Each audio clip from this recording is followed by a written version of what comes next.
Somewhere beyond the recesses of time and space, two podcasters are set adrift in a machine, picking up transmissions of movies that are forgotten but not gone.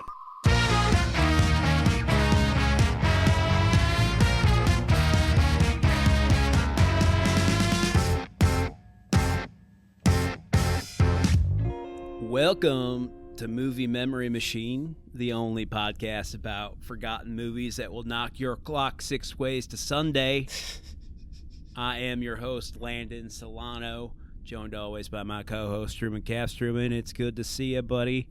Landon, it's all right to be seen. And I bet you were thinking maybe I could have come up with a Steve Zahn impression while you were doing your McConaughey, but I am not that talented. But actually taking the path of least resistance out of a situation, kind of a McConaughey move, really. There you go. I am going to resist the urge to do this entire episode in a McConaughey voice. I mean, listen, we have found success in the past by just falling back on impressions of the main actor from the movie, yeah. Whether it's a mumbly Marlon Brando or a very animated Al Pacino, we can do it all.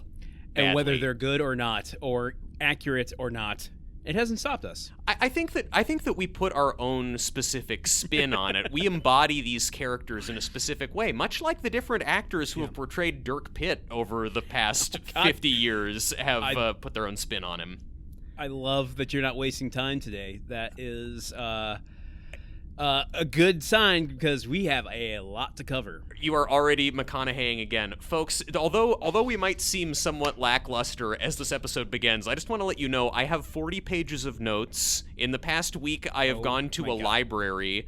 I have been swimming. Oh my God. I've been swimming in law review articles and finding new ways to hack into the LA Times database to read old articles without having a subscription. You have national treasured this episode. This is very true. I'm in search of buried treasure, and that buried treasure is the story of this here film that we're about to unfold for you. And I just want to be upfront with listeners from where I'm coming to this episode. After last movie's performance, which got me, let's just say, riled. Mm-hmm. More Al Pacino than Matthew McConaughey in that moment. I'm taking a McConaughey approach to today. I'm just leaning back. I'm having a good time. I'm going to let the episode happen to me rather than trying to wrangle the episode itself. I promise I am not trying to do a Southern accent. It's just coming out. I also have a glass of rye with me right now. Folks, don't let your friends move to the Midwest. They slowly become more and more Southern. It's a real epidemic sweeping the nation. And yet I'm in one of the most northern states there is. I mean, I don't know, man. Time, space, geography, these things all kind of get slippery when you're in the movie memory machine. Okay. Truman. Landon. I have got a question for you to start this here episode about Sahara, and it's very important. We'll waste no time. Everything about the movie Sahara is incredibly important. Is there a use for a Mary Sue character? And if so, what is it? So for those of you listening at home who have not pickled your brains on internet lingo, Mary Sue character refers to a character who is very clearly the author writing a surrogate for themselves into the story. Well, wait, hold on. That's not my understanding. I mean, that could be it, but I have an additional understanding, which is it's an Orson Fortune. It's someone who is almost faultless, someone who knows he's the ideal man or character. Okay. But usually a man. Usually it's dudes doing this. Okay. Well, I suppose that's fair. I guess the definition of Mary Sue is when the author writes themselves into the story as the coolest, most tough and awesome person. Yeah. And, I think there is a use for that in fiction, and I don't just say that because I wrote a lot of fan fiction stories on the internet in the early 2000s in which the coolest, most awesome character in them might or might not have had my name. The nation's fingers are clacking at their keyboards right now, searching for Truman Cap's perfect dark fan fiction. Yes, I know. Boy, because if you haven't pickled your brain yet, that will truly turn it rancid. I've read a lot of books that I've enjoyed where I'm reading it and it's like, okay, I feel like the main character here is kind of the author being like, if I was a cool dude, this is what I would do. And I think that picturing those situations and playing those things out can lead a story to a cool and interesting place. And I think that can be I think that in every case, the author pretty strongly identifies with one of the lead characters in a story. Sure. Ask yourself why so many books the main character is a writer. I mean, why is that? Why do you think there are so many books about writers? Because accountants don't write books. Yes, but boy, they cook books sometimes, and with disastrous results. What about you? You're a literate sort. How do you feel about the Mary Sue character? I struggle to find an example where it is very successful. Like, all of the great characters, we talked a little bit about this with Harrison Ford. All of the great characters, like, are facing insurmountable odds and kind of doubt themselves. Yeah. Your Harry Potters, your Indiana Joneses, your Luke Skywalkers. Nothing else exists in pop culture except these huge properties. You've named the entirety of culture. Very good. Well done. Thank you. Maybe Marty McFly. I don't know. Yeah, do we throw him in there? Yeah, and hey, you know what? One more, John McClane. Everybody always references Die Hard. Okay, as I was thinking about this, the only Mary Sue character that I can come up with that works for me is Peter Venkman. But what I think makes it work is, like, he's not classically attractive on top of everything else. Yeah, so you're saying that Dan Aykroyd, like, Peter Venkman is the Croyd's Mary Sue in Ghostbusters. Peter Venkman is Bill Murray. But yeah, that's what I'm saying. Dan Aykroyd wrote Ghostbusters. So I see. So he wrote a Mary Sue character, and then he's in the movie playing that character's dorky friend, which is a classic Croyd move if I've ever seen one. Wow, when you put it that way, yeah, that's that should be one of his episodes on the unexplained mysteries of the History Channel. Just the unexplained mystery of the original script for Ghostbusters. I do see that, but I think that, like, Venkman is not necessarily even that great at busting ghosts. He's great at making jokes about what's going on. But it's not like he's the most fearsome Ghostbuster of all time. He mainly just is, like, the most fun one to watch. And it's almost like... Because I agree, a main character who is completely devoid... I think that there can be Mary Sue characters where the author writing themselves into the story is still capable of saying, well, I have some shortcomings and here's how they would play out in this situation or something like that. So I guess that's when it really works. And... I mean, maybe the biggest thing about Venkman as a Mary Sue character, if that's, how I we walk it back. classify I don't think Venkman is a good Mary Sue character. The more I think about it, the more I'm like, yeah, but he does have doubt. He just masks it with humor. So, like, there is a bit of an imposter syndrome. There are things there that differentiate him from the Orson Fortunes of the world. So, it was just the first thing that came to mind. I'm not sticking by that at all. I'm going to chisel. You thought Peter Venkman was Mary Sue onto your headstone. The world will know you for this. Gonna hire someone. We have a time machine. As soon as you do that, I'm gonna hire someone to go and sand it off the gravestone. Shit, you've got me again. Total Venkman move, honestly. He would also outsmart me like that. So, I mean, are we bringing up the concept of a Mary Sue character in the context of perhaps the literary titan upon whom today's film is based? That is exactly what we're doing, and I guess we'll get there in due time. Let's just start with some basics, bring the listeners into what we're talking about here. The machine has made us watch this here, our last episode of Season 1, Sahara from 2005. Truman. Landon. What the heck happened in this movie and around this movie? Those are two different questions, which we'll tackle at two different times. I'm going to tell you what went on in this movie, and then we will spend the rest of the episode talking about what happened around this movie. In the final days of the Civil War, the CSS Texas, a Confederate ironclad warship, sails out of Richmond full of gold coins and disappears into the fog. 140 years later, globe-trotting underwater treasure hunter Dirk Pitt, played by Matthew McConaughey, is obsessed with finding the Texas, which he believes sailed across the Atlantic and wound up in Africa. When Pitt discovers one of the Confederate coins in Nigeria, he sets off on the Niger River with his pals Al Giordino, played by Steve Zahn, and Rudy Gunn, played by Rainn Wilson, to seek out the lost ship. Along for the ride is World Health Organization Dr. Eva Rojas, played by Penelope Cruz, who's trying to find the source of a deadly plague that's spreading out of war-torn Mali, where the brutal warlord Zateb Kazim, played by Lenny James, has overthrown the government. As Dirk races to find the Texas and Dr. Rojas races to find a cure, their adventure leads them from rivers to deserts to a mysterious solar farm run by French businessman Yves Massard, played by Lambert Wilson. There are a lot of unexpectedly difficult to pronounce names in this synopsis, which I did not practice ahead of time. And in the book, and that synopsis took just about as long to get through as the book for Sahara. I cannot imagine that. That does not seem to be true, because you seem to have been reading Sahara for quite some time. I listened to the audiobook for Sahara 18 hours. Woo. Wow. I hope you had a long-haul flight that you were going on or something, so you could just bang it all out in one. Lots of exercise and walks went into that audiobook. And I have thoughts. Swimming. We'll get to them. Oh, boy.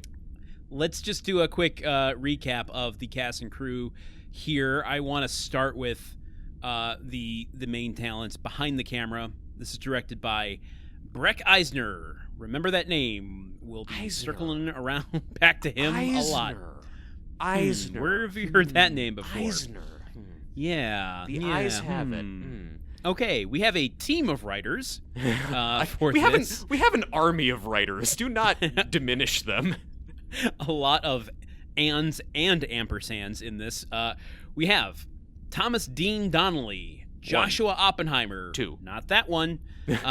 John C. Richards. 3. James V. Hart. 4. All working on the screenplay from the novel by Clive Cussler. I just want to point out, and we'll get to it later, Landon has listed fewer than 50% of the people who actually wrote on this movie. Yes. Please continue. As is true, I think, of most movies, but this movie in particular is very arbitrated. Oh, boy. Oh, boy. Arbitrated is a good way to wrap up everything about Sahara. It stars Matthew McConaughey, Steve Zahn, Penelope Cruz, Rainn Wilson. William H. Macy is on the board. Delroy Lindo? What the fuck is he doing in this movie? So many questions about him. Collecting a check. Collecting an inflated paycheck like everybody else. Oh, my God. Lambert Wilson, and a slew of others. My God, Truman, okay. Let's go into some specs about this movie. Yes. And I will preface listeners... There's going to be deep dives even within our specs in this episode. Very true to the adventures of Dirk Pitt. A lot of diving very deep. Oh, boy. Okay. This movie was released April 8th, 2005. You know what, Truman? Guess what? Hey. What? You know what? What? This is Kismet. Yes. Today's episode that we are recording right now is released on the 20th anniversary. I put a T in there. That dang old 20th anniversary, man. You're turning more into a Boomhauer than a McConaughey at this point. The 20th anniversary of Sahara. Wow. Okay. You know what? That's we're celebrating in style.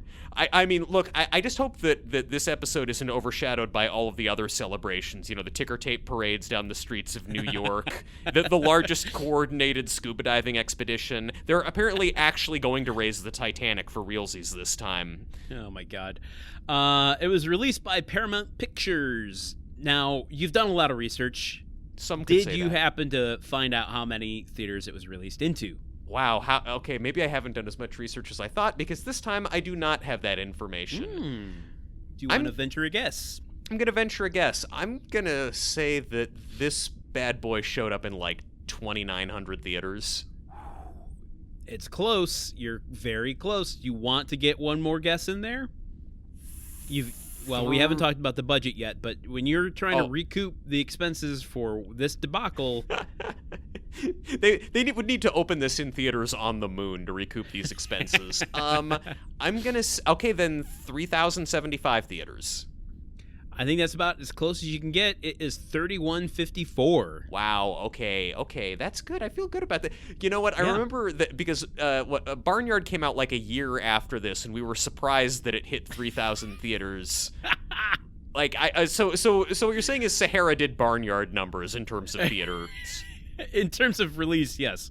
That is what I'm saying. Okay. Guess what? Number 1 in its opening weekend. Yeah, that meant it surely must have turned a profit, right, Landon? Well, okay. Usually I reserve this for after the opening weekend numbers, but what's interesting about this is it is in the top 10 of box office 1, 2, 3, 4, 5 weeks in a row. Okay, and we're sure that those numbers are correct this time. Yes. Yeah, okay, just making sure. Honey, did you double-check your math? Now, look, I didn't look at these numbers for other movies, but as I'm looking at the data right now, this is kind of interesting.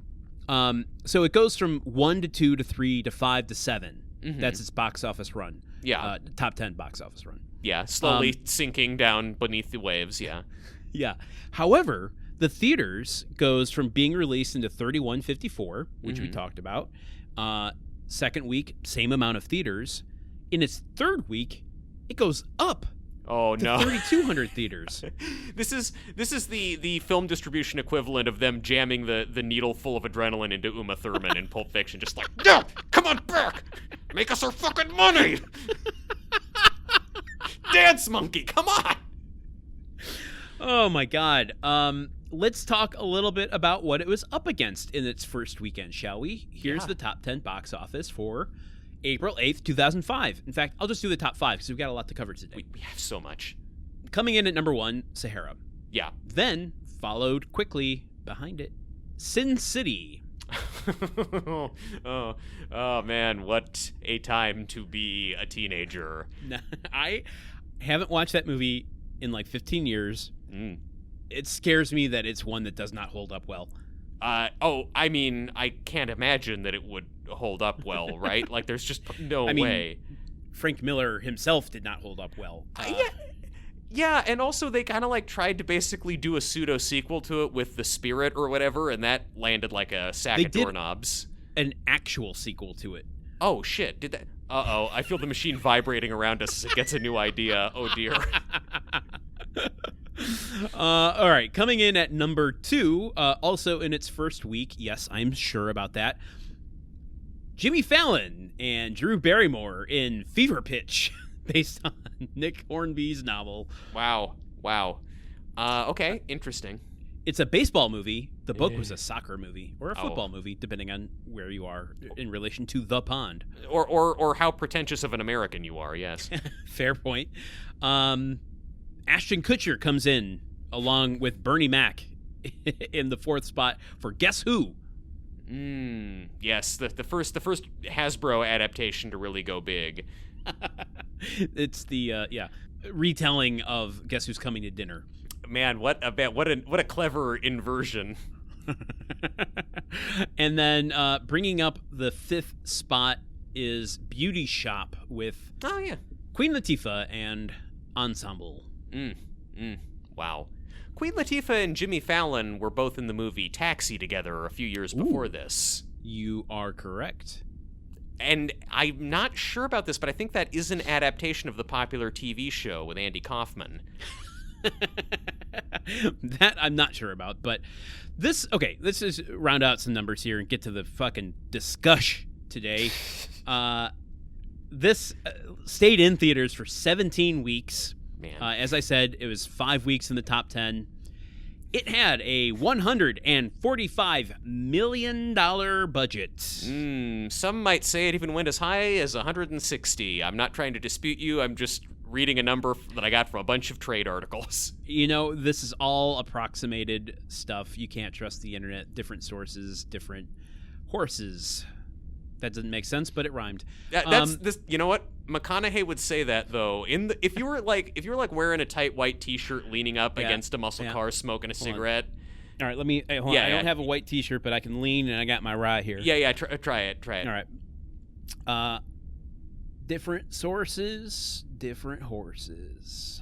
Take it a little bit. Just one more. I don't want to give you a line read. But Okay, just take it okay. just a little easier than that. Like you're just kind of like brushing the whole thing off. You know what, man? Different sources, different horses. Oh, beautiful. Cut. Print. Let's. Hey, man. Let's get in the car and go buy that weed that we were talking about. I'm all about it. As long as that car's a Lincoln, man. I don't know how that guy got a law degree. Frankly, it makes no sense to me. All right, on a $145 to $160 million budget, it makes domestically 68.7. Ooh, brutal. Ooh, fatality. Internationally, it makes 52.9. Oh, oh no. Dirk Pitt, not a treasure. For a total of 121.6 million. I'm going to use my glasses and do an old German. I can't see too well. Does $121.6 million, is that less than 145? I can't see too well here. I love that you're going from Matthew McConaughey to Chris Farley in like about 50 seconds. That is range. That is range. Thank you. You know what? I'm pulling all the stops out for this year, our last movie of the season, including the stopper in the bottle of rye. Yeah, that seems like less money than they spent to make it. So it is, not including the marketing, which we've covered, was probably the equivalent of the budget. So yep. Wow. Yeah. This movie is I think that what makes Sahara such a fitting conclusion to our season, if I may, is that we spend so much time on this podcast talking about how much money was spent on a movie and kind of just rubbernecking over how did they use all that money? What did that money go to? Where'd the money go? And Sahara, thanks to some particularly litigious people involved in the production, has made a lot of those numbers and those line items kind of more public than a lot of other movies. So this is a special example of what a failed, forgotten blockbuster, like where all the money went, where the accounting pans out. This is a particularly interesting forgotten film because it's forgotten on its own merits as a film, but also people like actively tried to get this to be forgotten. Yes, including one of the people who stood to profit the most from this movie being successful was actively trying to get people to not see it. Okay, so I think we got to go into that because that $145 to $160 million budget does not include legal expenses. Oh boy, no, it does not. Because we got a lot of different players on the chessboard of this movie. Let's start with a simple question to you, and I'm going to have you dip into your research here. Who is Philip Anschutz? Philip Anschutz is basically Mr. Burns from The Simpsons. Okay. Philip Anschutz is a true American success story. He's a self-made man. His father was a simple oil tycoon, and in the 1960s, he inherited his dad's oil empire. I didn't know we were going to get a Ken Burns documentary on this. In a very inspiring fashion, turned millions and millions and millions of dollars into billions of dollars. He's taken the family oil business. He invested in railroads, land speculation, media, and entertainment. He's one of the co-founders of Major League Soccer, and he owns like a dozen different sports teams. I don't have any personal experience with this, but I've heard that if you have money, it's easy to make money. Yes, it turns out that money makes the world go round. And so experts say that cash, in fact, rules everything around me. He owns the Coachella Music Festival. He owns a stake in the Staples Center in LA, and is a majority shareholder in Regal Entertainment Group. Does he share stakes with Guy Ritchie, though? I think that Guy Ritchie is not rich enough to sit at this guy's table. Wow. I guess you could argue that Operation Fortune is kind of a Mary Sue movie for Guy Ritchie, because it is just about a wealthy man who likes drinking wine. Yes. But is Greg Simmons sitting at Philip Anschutz's table? Yes, actually, Philip Anschutz would totally be friends with billionaire arms dealer Greg Simons because he is also a huge donor to major conservative political causes. He donates lots to the Federalist Society, to the American Enterprise Institute, to the Heritage Foundation, to the Parents Television Council. You know Supreme Court Justice Neil Gorsuch? Well, I wonder who helped get him on the 10th Circuit Court of Appeals in 2006. Yep, Philip Anschutz. I really did too much research. Collar. Okay. So anyway, and he's also, and I promise I'm almost done talking about him, he's also the primary financier behind the Foundation for a Better Life. So, you know those billboards where it's like a picture of like Oprah or Nelson Mandela, and it's like, inspiration, pass it on. Yeah. That's Philip Anschutz. He pays for all of those. Cool. Why? Okay. Let me refine the question. Yes. Who is Philip Anschutz in relation to the fucking movie we're covering today? I'm sorry. I told you I had 40 pages of notes, and I can't talk to anyone else about Philip Anschutz. I was trying to tell Kirsty about Philip Anschutz, and she's like, I don't want to hear about this weirdo. What the fuck? So it's like, I have to make you guys listen to it. Philip Anschutz owns a production company that at the time was called Crusader Entertainment, which then changed its name to Bristol Bay Productions. They are the primary financier behind the movie Sahara. Okay. And Philip Anschutz is the reason this whole thing came together. He's a fan of the Dirk Pitt novel series, and so in 2001, he inked a deal with Clive Cussler, the author of that series, to make the movie Sahara, which is an adaptation of a 1992 novel, and then hopefully launch this into a James Bond-type franchise. Okay, so now we're going to get more into Clive Cussler in a bit, but one thing to just mention that I think is in relation to this part of the discussion is Sahara is only the second and only Dirk Pitt / Clive Cussler movie. Yes. There was one other in, was it 1980, 1982? 1980. 1980. I think it actually fits into the discussion we talked a little bit about the disaster craze. Yes. Called Raise the Titanic, with Jason Robards and Richard Jordan. Richard Jordan, yeah, it plays plays a bearded Dirk Pitt. Yes. Well, Truman, Dirk Pitt is bearded in the books. Oh God. Just in the heart of Clive Cussler. Okay. I mean, look, and Clive Cussler has shown in the process of making this movie that he is very exacting about exactly what Dirk Pitt should look like.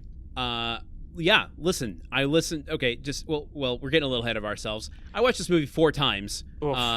Yes, one of those was a commentary with Matthew McConaughey and director Breck Eisner. Who they were. Eisner. I know I've heard that name. Yeah. They were so careful not to mention anything about Clive Cussler.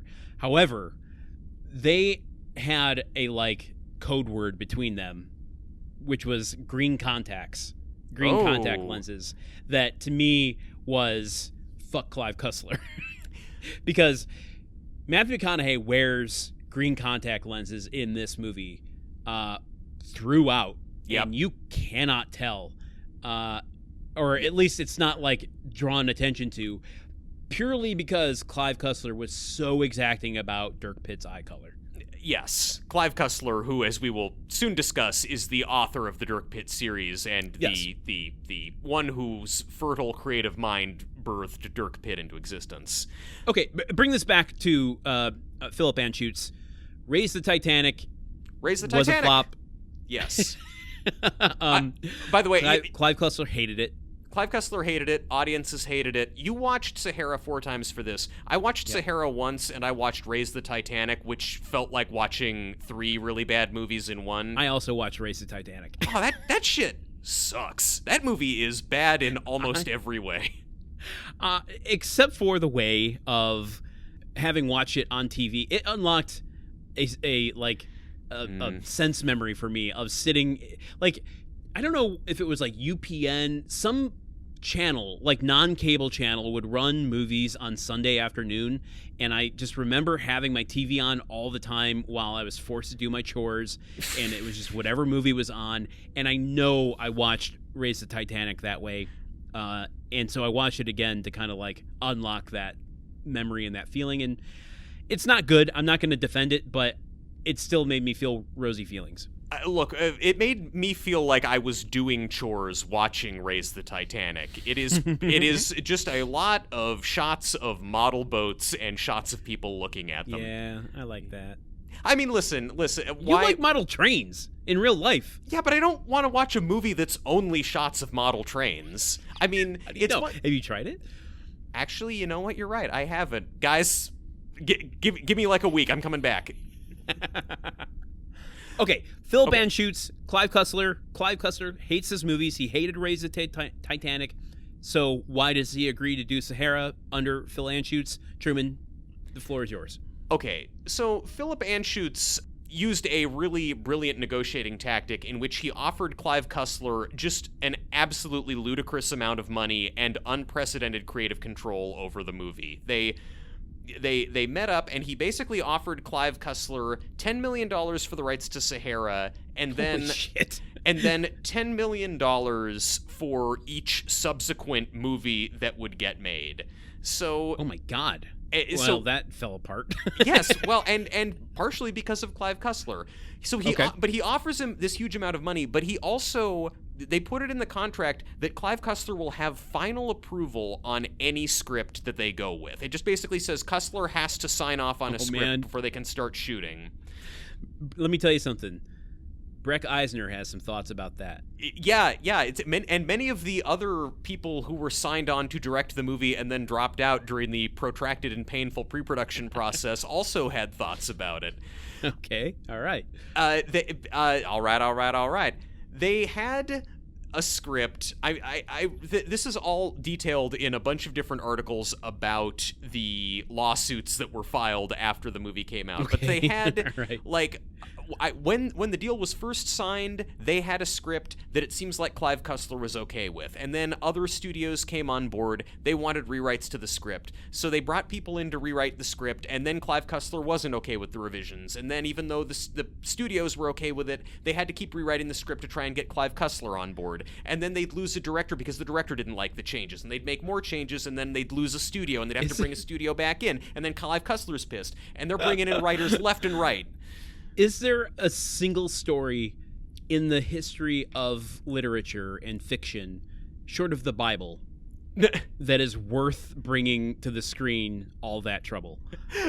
I mean, I don't really know. I don't know that there's ever been a process where they've had 10 different writers contributing to something where it's ever yielded a good product. And also, no. I think a lot of different writers contributed to the Bible, and honestly, and still do. And boy, the interpretations go crazy too. The fan fiction community around the Bible. I want to take a minute though and just read the names of all the writers.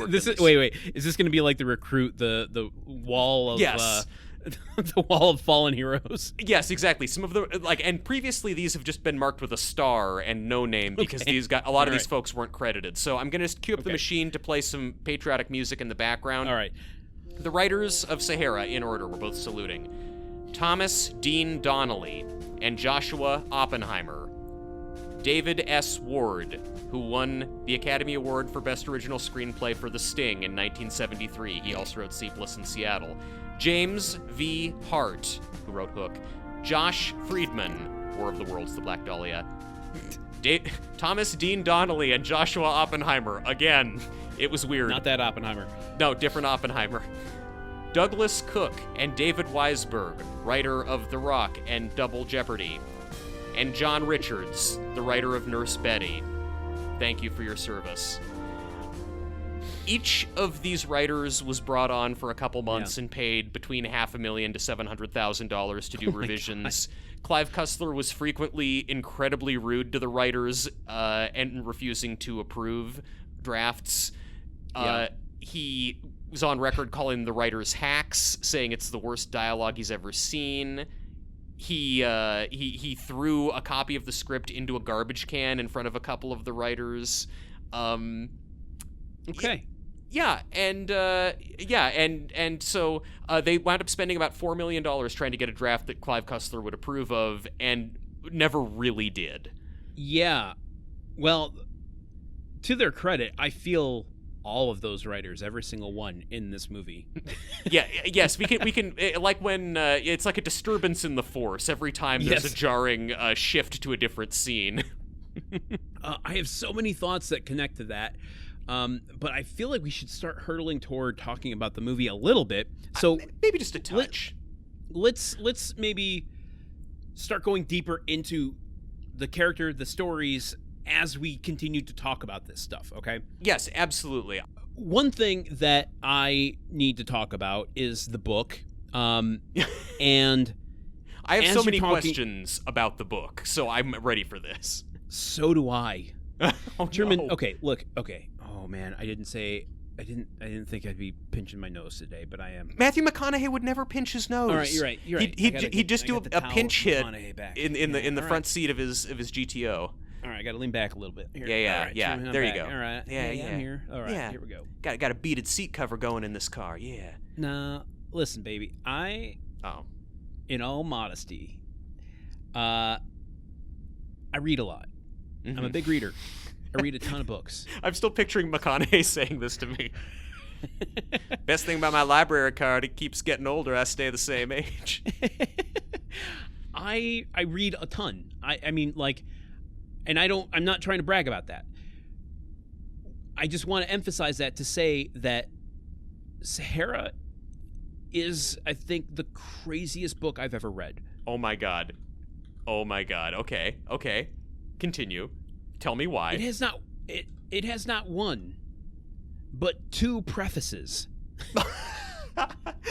Wait, and this is like Dime Store adventure novel. It's not like a reprinting of an Aristotle treatise or something. Watch your words. I don't want the Cussler estate coming after us for libel. We don't want to get cussled. They are quite litigious. There's a reveal at the end of this movie about this ship that, okay, one of the two prefaces we do see in the movie, which is Civil War times. There's this tank of a ship owned by Confederate soldiers, the Confederate Army. Yeah. And they are transporting... What's that? The bad guys? The bad guys, just letting you know. I mean, it's pretty apolitical as far as this movie's concerned, but...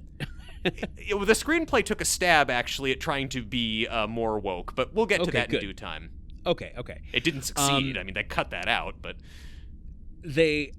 So the gist of this preface in the movie and the book is there's this tank of a ship that I don't see how it could stay afloat in 1860, but whatever. Wait, are you a Confederate battleship truther right now? Are you saying it's like it couldn't even happen?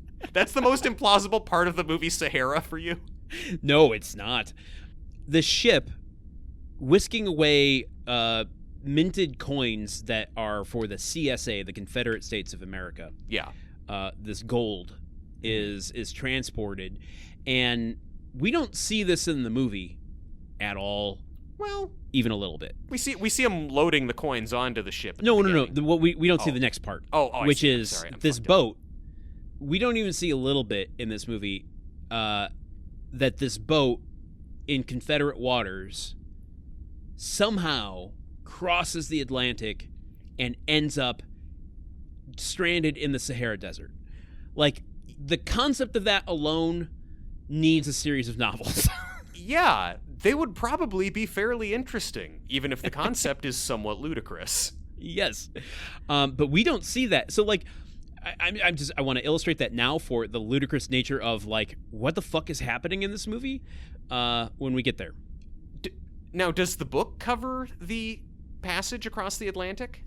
Not really. Not in terms of, like, following it. Not in terms of following it. But there is so much science and history and speculative talk between characters in the book that it is covered, just not through action, just through, like, this is what we think happened, this is what, could have happened. Like, there's a lot of discussion about it in the book.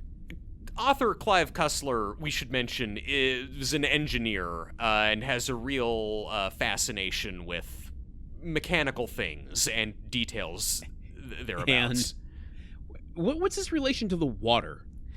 I think he just kind of likes the water. I mean, Clive Cussler was in the Air Force during the Korean War. He worked as a mechanic on ships. After the war, he became the worst thing in the world, a copywriter at an ad agency, truly the scum of the earth. And somebody hired Truman. Please look how deep my self-loathing is. You can abuse me to your heart's content. All my other employers have. You could be the next. But he then started writing these adventure novels in the 1960s, kind of as a nighttime hobby, about this guy, Dirk Pitt, who's sort of a government treasure hunter, basically. Like, he works for the government finding shipwrecks for a government agency devoted to shipwrecks. Sometimes it's a lot, but it is a lot. Clive Cussler seems like a lot. Yes. If you folks look up Clive Cussler on Wikipedia, look at his picture, and you will see the face of a man who you can tell immediately is just a lot. It's just a guy you don't want to sit next to on a plane. Please don't sue us. But the thing is, when he started writing these novels, he decided to write kind of maritime adventure novels about shipwrecks and stuff, largely because he just remembered reading pulp novels about pirates and stuff as a kid, and then noticed that there was not much market for those books in the 1960s, or there wasn't a lot of them around, so there wasn't competition. You know what was around in the 1960s? Maritime book. What? The Poseidon Adventure. Oh. So he wasn't that well read, maybe. I mean, the Poseidon Adventure, in its ridiculousness, really does feel like a Dirk Pitt adventure. Like, if Dirk Pitt had that would be like that would be the first 2 chapters of a Dirk Pitt book, and then they get out of the Poseidon and they discover like a weird like Nazi cult at the bottom of an iceberg. Now that you say it, like the Josh Lucas character in Poseidon, like, you know, McConaughey was up for negotiations on that one. And he didn't take it. That could have been a McConaughey, joint. Yeah, he could have done the movie, but he had to be off the board for 6 months while they fit him for his specialty contact lenses to play Dirk Pitt, who has green eyes. Do not forget that. He also dyes his hair dark in this movie because Matthew McConaughey has sandy blonde hair and Dirk Pitt has dark hair. Let's see. I'm trying to look here because these budget numbers line by line. Okay, so we don't have a hairstylist for Matthew McConaughey, but we do know that his makeup artist was paid $150,223 in the course of making this movie. Oh my God. Oh, we do have though. Okay, he a colorist who was paid $72,800. So maybe that's his hair guy. There you go. His personal chef, $48,893 for one movie. Yeah. Yeah. Holy shit, I'm in the wrong business. Well, you could also be a bodyguard because his security detail costs $29,296. I'll stop doing this for now. Oh my God. I mean, look at Matthew McConaughey. This man can handle himself. He doesn't need that much security. But they're in Africa. Yeah, but they were handing out so much money to every Moroccan they could find that I don't think anybody was mad at him, except for maybe the residents of the small village where the production bribed the local officials to delay the installation of a new sewage treatment plant so they could shoot some scenes. See, are you saying there are people behind the movie Sahara that would actually be villains within the movie Sahara? I am saying that people quoted in some of these LA Times articles are saying that the production of Sahara may have violated the Foreign Corrupt Practices Act by,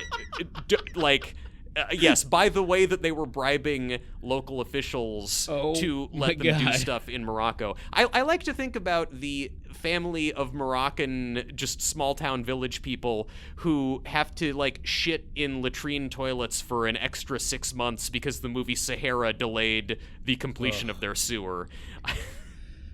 I don't know where to go from here. I feel bad that I somberly read the names of all the screenwriters, but I didn't find the names of all of the Moroccan civilians who were negatively impacted by the production of the film Sahara.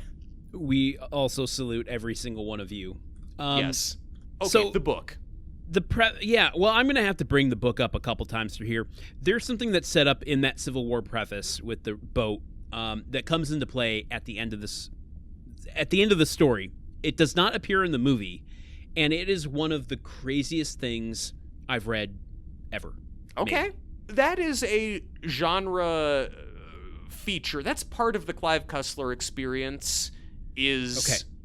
I read a couple of Dirk Pitt books when I was in middle school, and this was actually at the height of my writing internet fan fiction days. And I'm going to say my internet fan fiction stories were also pretty crazy and pretty bad. But I remember reading, there being moments in the Dirk Pitt books I was reading when I was like 12 where I was stopped and kind of was like, I don't know, Mr. Cussler. I'm a kid, and even I think this is a bit stupid and far-fetched. I don't know. Well, so Sahara is, I think, the 11th book of his. I think so, yeah. Dirk Pitt. And if what happens in this book is indicative of what happens in 11 books before it, I can't fathom the world in which these characters live in. And I hate to foreshadow this, but I'm going to reveal it when we talk about the ending of this movie, so later in this episode. I'll just finish this by saying the second preface of this book is an entire long-ass chapter, because all of his chapters are long, about the pilot who crash lands in the Sahara, for whose plane they find and use as a parasail to escape the Sahara. Yeah. Okay, that's interesting. The original screenplay, or the screenplay that they started shooting with for this, also includes that prologue section. After we see the prologue with the Civil War ship sailing away, we then get this whole scene of a plane crashing in the middle of the desert that is completely superfluous and really just kind of sets up a one-off scene in like the late second act.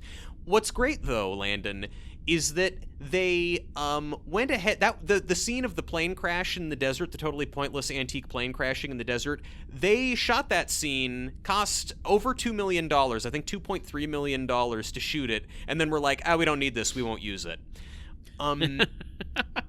The budget for the movie Gretel and Hansel, $5 million. So they spent roughly half of a Gretel and Hansel on a scene that doesn't even show up in this movie. Oh my God. Let's just keep moving forward and talking a little bit about this. So, like, we've got the preface, right? We just covered the Civil War ship with the minted coins. Yeah. And then we go into a sequence. Okay. And this sequence, I'll let you describe it, but just the technical stuff behind it, took 3 days to shoot. Oh my God. And how much it took 2 days to prep it, and 1 day to shoot it. Okay, so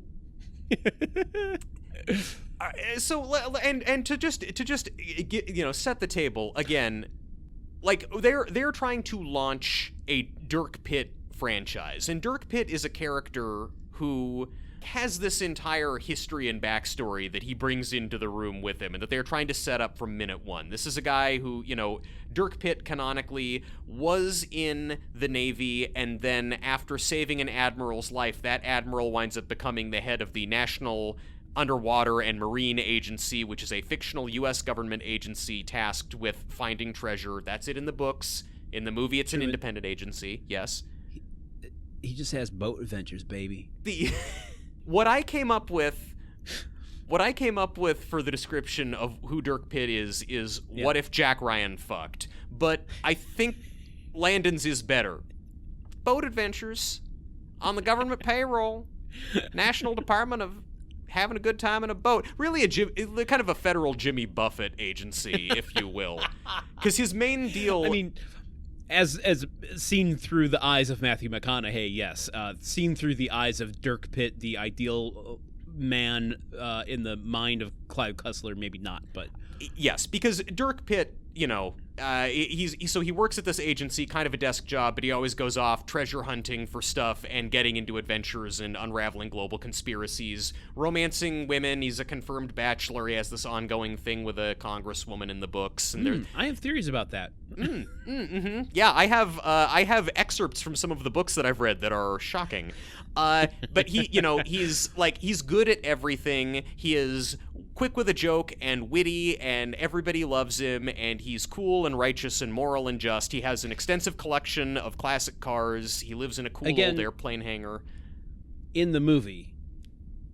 In the books, he's not witty. Well, I think he's supposed to be. Look, the guy. I read all right. I read subjective. Okay, I read an extensive literary review of the Dirk Pitt, Clive Cussler books for this, which was written by someone who's very much in love with the Dirk Pitt series. So maybe my impression of some of these things is blinkered.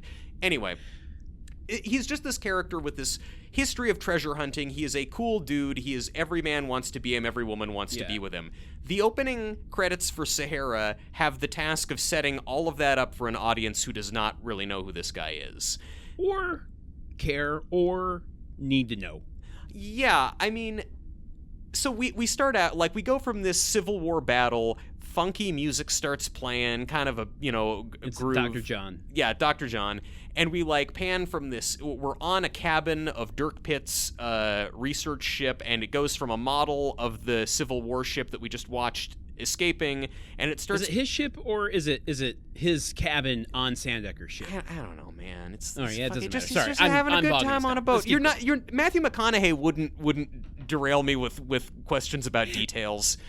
But then we just start panning all over this cork board with all of these clippings of news articles about all the cool shit that Dirk Pitt has done, and like old pictures of him and his best friend Al Giordino, played by Steve Zahn, at different stages of their lives. So it's like, because they've known each other since kindergarten. Yes, it's this long ass computer assisted one track shot that like moves close into things and then like does sharp turns, and like the technicality behind the precision needed to like get the focus and lighting right on all of these different elements is what took 2 days. Yeah. And then 1 day to shoot.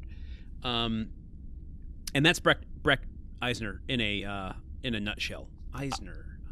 I'm getting somewhere. Getting visions of some kind of wonderful world, but I don't know of what. Yeah, it'll come to me. Yeah.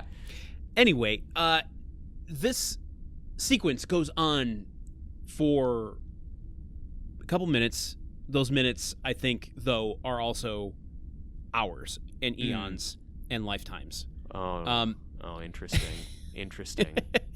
I loved it and was also like, this is overkill.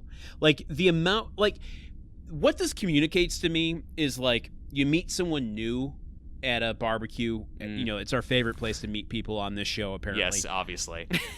All these Grilling barbecues nonstop. we're going to. Yeah. Or, all those vegetarian barbecues, yeah. With all the grilling. You meet someone new, and they just want you to know everything they've done in their life. Mm-hmm. And I'm immediately like, I don't like you. Just, you're telling me too much. Can you just, like, interact with me in the moment and not, like, have to interject all of your insecurities about me casting judgments on you by dominating all your achievements at me at once? Now I'm trying to remember what our first conversation was like when we met, but anyway, that's for another episode. It is for another episode. So look, I agree with you, I guess. I mean, I have a hard time being objective though, because for me watching this movie, I had done so much research ahead of time, and I had also, because I wasn't able to find the screenplay online, I had to actually drive to the Academy Museum in Beverly Hills to read a hard copy of the shooting script for Sahara. So like, oh my God, you've won the research award for this season. Thank you very much. You went so hard on the boys in the boat. I decided to go hard on a different group of boys in a very different boat. But so like, and then I've been reading this review, this book that is kind of recapping and touching on all of the lore of Dirk Pitt. So anyway, I sit down to watch the movie. The opening Civil War battle where the boat is sailing away and cannonballs are exploding and bouncing off of it, and there's intense sound design and stunts and everything. I'm like, okay, this is pretty exciting. I'm liking this. This is good. What a good setup for the adventure. Okay, because I kind of know where it's going. And then we go from that to these opening credits, which are just packed with Easter eggs about Dirk Pitt lore that I've been reading about. And this funky music is playing, and it's establishing this vibe, and because I've been doing all the research, I know, like, oh my gosh, we must be on the boat. We're on Sandecker's boat. Oh my God.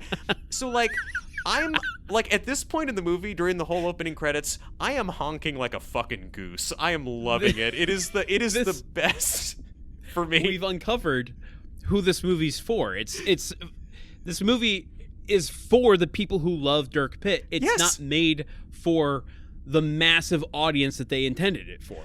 Yes, and like, but this is the thing, and I'm not even saying that I like Dirk Pitt, mainly just that it's like, finally, like, after all of this time in a Dirk Pitt cave, I'm seeing other shit in society that suggests I'm not the only one thinking about this. You're in Dirk's pit.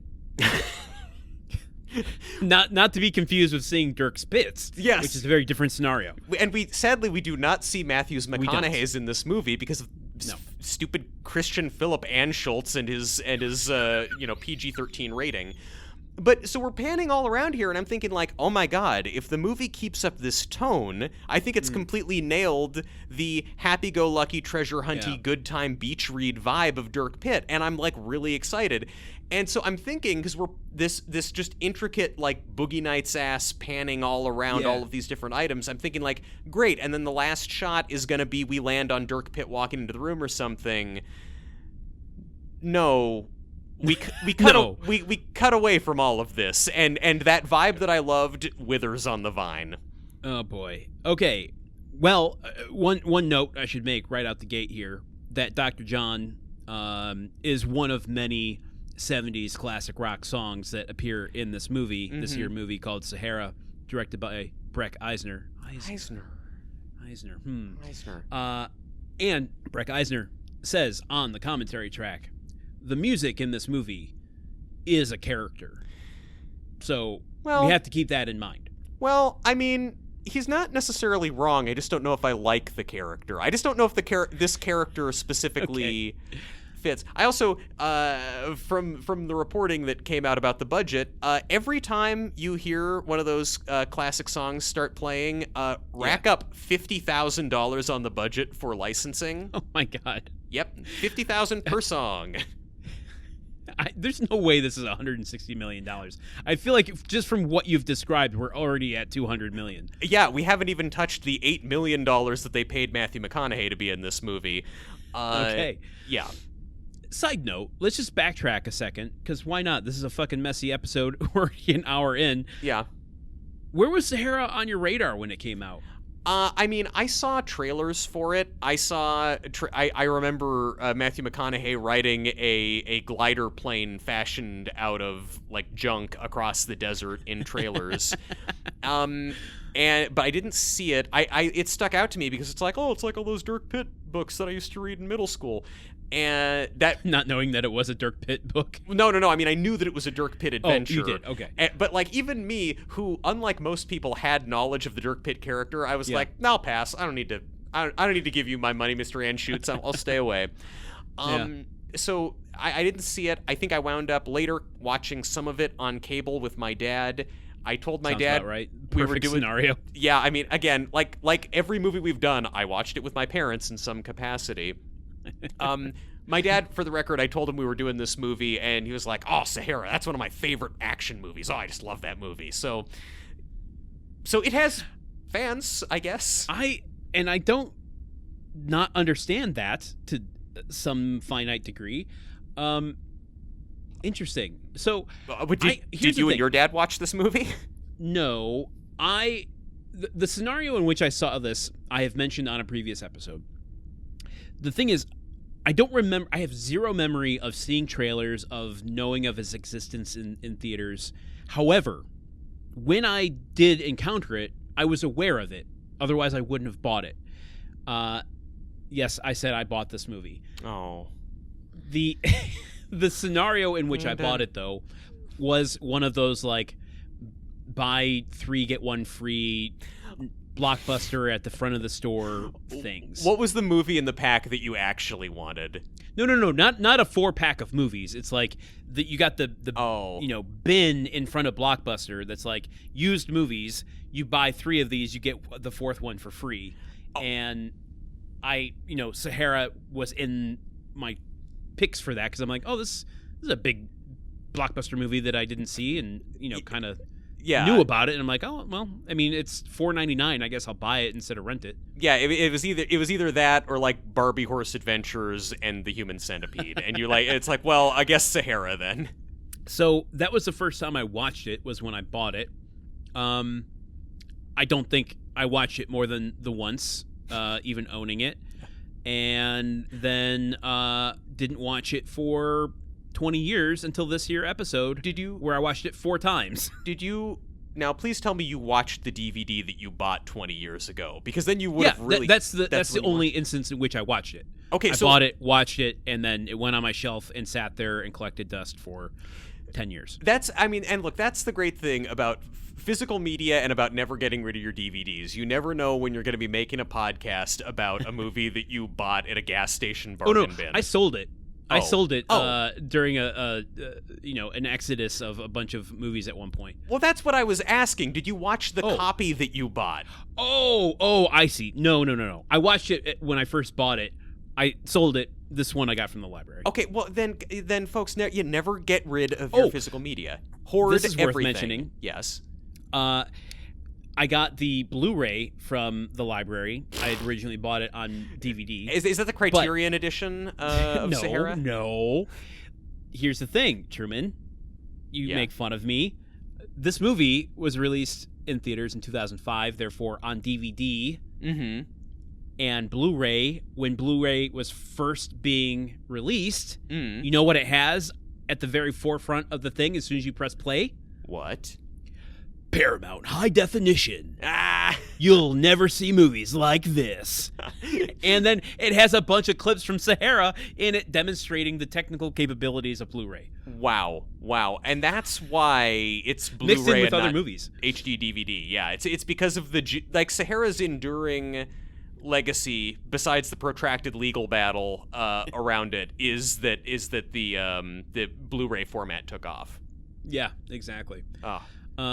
All right, back to the movie. Let's talk a little bit about the World Health Organization and Penélope Cruz. Oh, okay. Ew, gross. Okay, so here, and this gets us into I think one of the great fault lines that runs right down the center of this movie. The kind of fault line that would open up into a ravine and like an old pirate ship would fall down it, and then Dirk Pitt has to go find it, and he has sex with a beautiful woman along the way.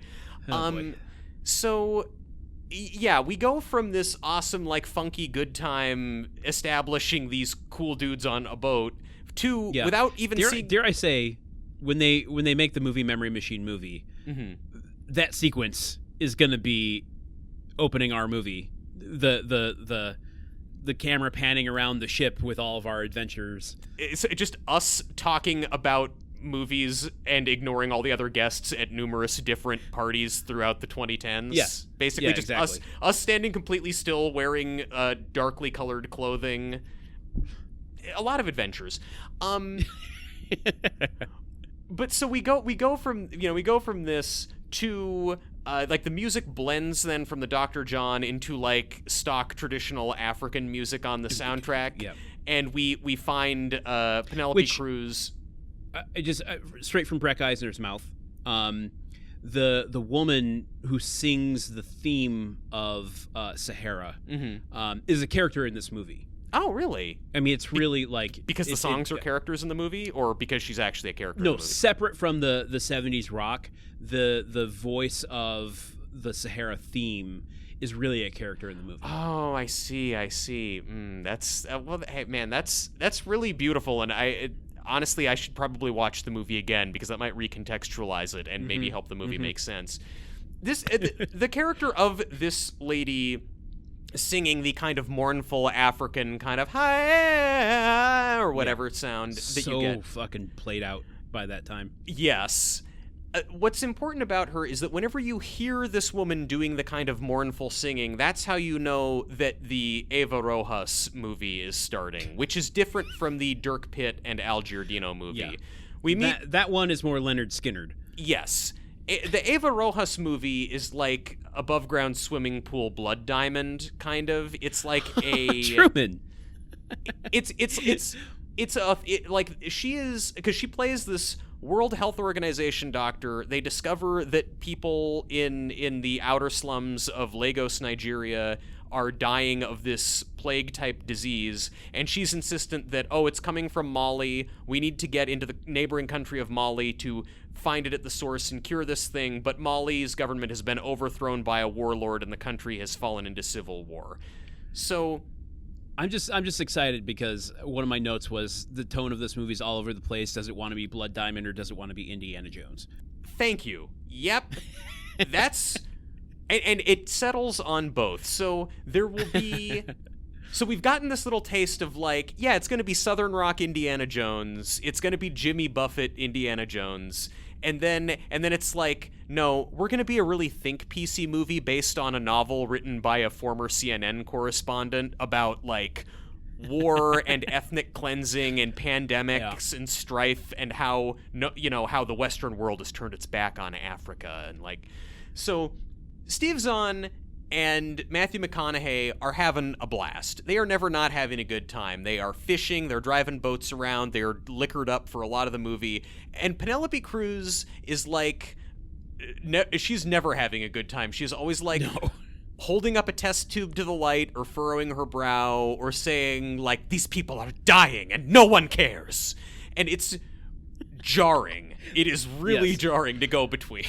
And yet, a romance can find its way in opposites.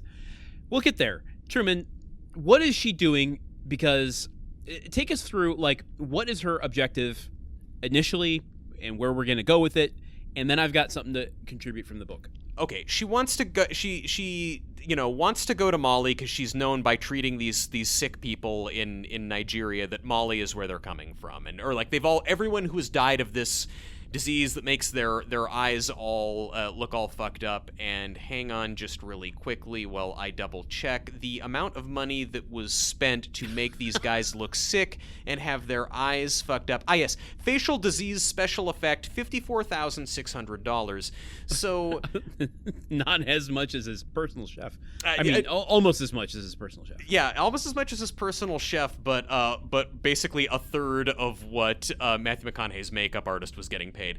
So she finds that all these people who are suffering like this had been in Mali recently, but the World Health Organization is not giving her clearance to go there and check it out. But then she just like happens to be like she's at the beach looking for another one of the victims' family members, and then she is attacked by 3 thugs who are She's being watched this whole time. Yeah, and like there's some nefarious parties that don't want investigation and don't want interference. We don't know exactly who they are yet. Yes.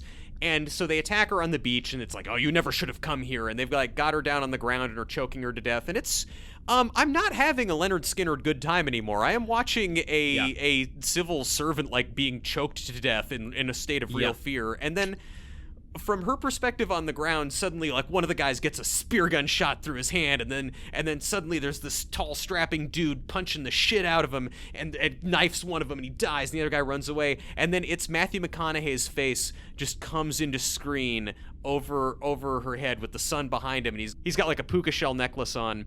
He's like, are you all right? And she faints naturally because you know how women are. Around Dirk Pitt, of course I do.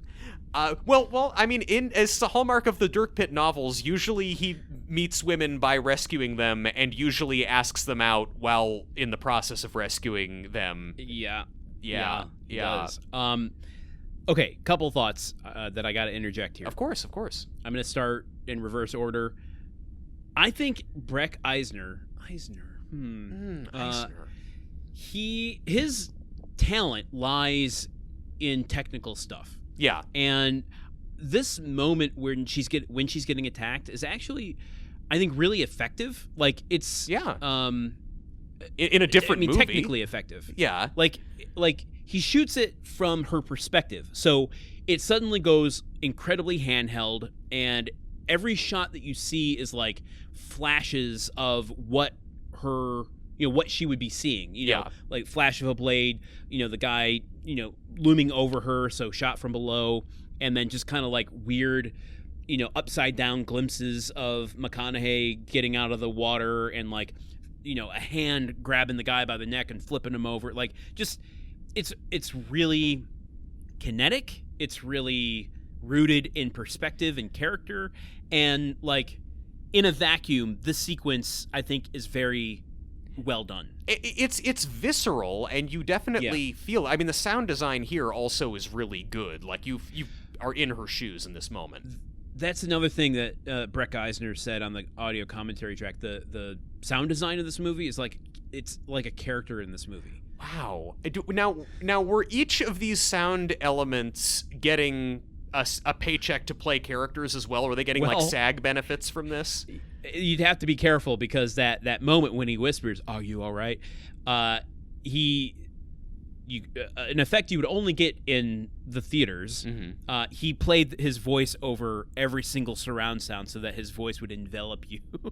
Truman is falling asleep. This is not asleep. This is my eyes narrowed to slits because I'm just like amazed. I am amazed at all of the technical care and craftsmanship that was put into a movie that from the jump was clearly going to be just a hot mess. The book. Yes. Sahara by Clive Cussler. Yes. People are not just getting sick. This thing that will, develop a little bit more as we get into it, turns people into 28 days later raging cannibals. Oh, Mr. Cussler. Oh man. Yeah, that you know what? That tracks. That makes sense. Like, she has a narrow miss of, like, being in the horde of a group of raging cannibals who have all been exposed to this substance. Okay, wow. All right. You know what? I'm glad that even in 2005, the producers of the movie were like, you know what, let's not depict a group of Africans as, like, bloodthirsty cannibalistic zombies. Let's leave that out. Yeah. Good. Yeah. Okay. Yes. So, there's that. Let's keep going. Well, actually, no. Let's not. I want to avoid going chronologically. But yes. Let me just at least say this. Dirk Pitt rescues her on the beach because he's seen her getting attacked. They take her on board the ship. This is where she meets Dirk. She meets Al Giordino, ass crack first, while he's working on some machinery. We don't technically see all of Steve Zahn's. No. We really just see Steve Z's. Then you're suggesting a different, much better movie about a guy who hangs out on a boat with his cool friends. Life Aquatic Steve Zissou. What's great though is that the ass crack scene is specifically written into the script. So like this was not a thing that they discovered on the day. They like planned and dressed and lit Steve Zahn's ass crack specifically and had this like ready.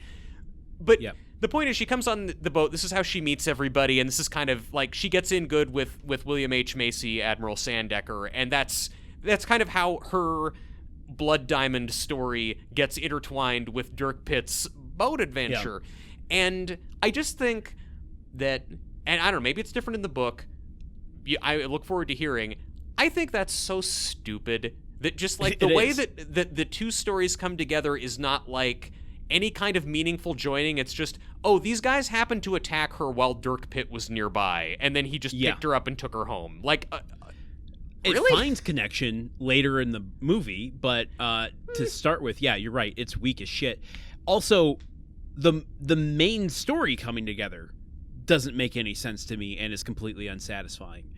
Like, and I rely on you, who you pick up on these details better than I do. Yeah. And let's just go into it, because we'll be introducing a lot of elements here. I'm going to ask some questions, reminiscent style. Hell yeah. Here we go. We're going on a journey. My butt juice is ready. Help me make sense of this. Sandecker, played by William H. Macy. Admiral Sandecker. Retired. Not an official title because he's not part of the government. Well, he used to be an admiral in the Navy, and then he left. Do you keep your title when you leave? Yeah, well, you keep the title, but then in parentheses there's RET period next Retired. to it. Yeah, it's an emeritus title. It's like how they still refer to him as President Bill Clinton, even though he's not president anymore. Although we do see in one of the pictures, never seen RET behind him. It is worth noting though that one of the pictures we see on the bulletin board at the beginning is William H. Macy as Sandecker meeting Bill Clinton. That's our second Clinton appearance on the show, right? Because we also had fake Clinton in Life or Something Like It. Life or Something Like It. Yeah. Okay. Yeah. All right. Yeah. Here we go. That Ed Burns. More questions for you. So Sandecker, being retired, still has government connections. Yes. He's okay. Kind of just friends with everybody, yes. Now, McConaughey, when he is nearby Eva Rojas during her attack, he is just hanging. Like, he's not actually on a mission. He's just like, this is leisure time for him. Their boat is the Numa boat is in Nigeria because they're finding an old sarcophagus at the bottom of the ocean. The reason that Dirk is out there by the beach is he seems to be spearfishing with a spear gun to catch them some dinner. Classic McConaughey. What is Numa? Numa is the National Underwater Marine Agency. Landon, you read like an 18-hour-long book about this. I'm asking questions on behalf of our listeners. Well, I actually explained what Numa was a little while ago, but I'll explain it again. National Underwater Marine Agency. It's a government agency in the books, and it is an independent treasure hunting organization in the movie. Okay. Sandecker's relationship to Numa. He runs it. He's the boss. Okay. Now, on the ship, you just mentioned this, and I just want to reiterate, Steve Zahn, the whole crew, Rainn Wilson, Matthew McConaughey, deep sea dive in there, getting a sarcophagus. Okay. Now, with that sarcophagus, they're going to take it to a museum in Nigeria, somewhere in Lagos, yes. Which has a gala. Yes. In which they're celebrating it? Yeah, it's like a bunch of local dignitaries and officials are there, and businessmen and NGO leaders and stuff.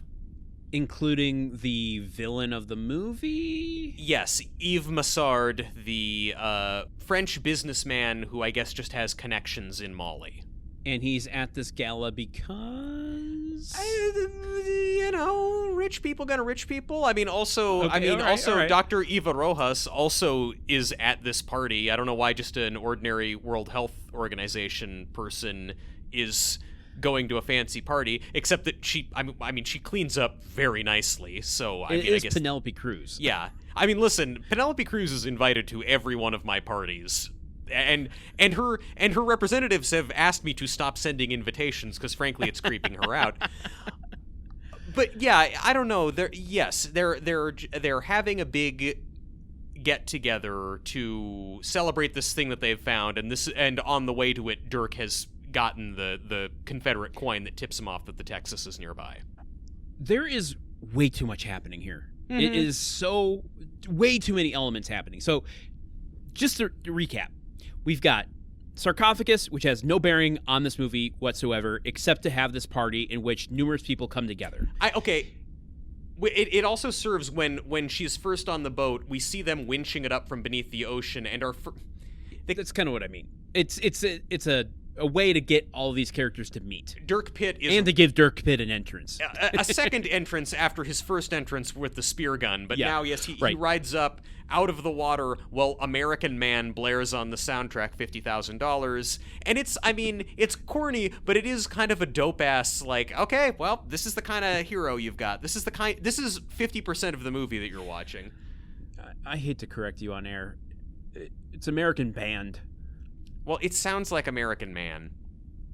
Well, in that context, I totally understand why you would think I'm looking at it, and my eyes are telling me, well, that is an American Man, and that's what I'm hearing. That Fair. That's fair. Okay, so we meet Rainn Wilson on the ship, who is the scientist. He's their dork. Yes.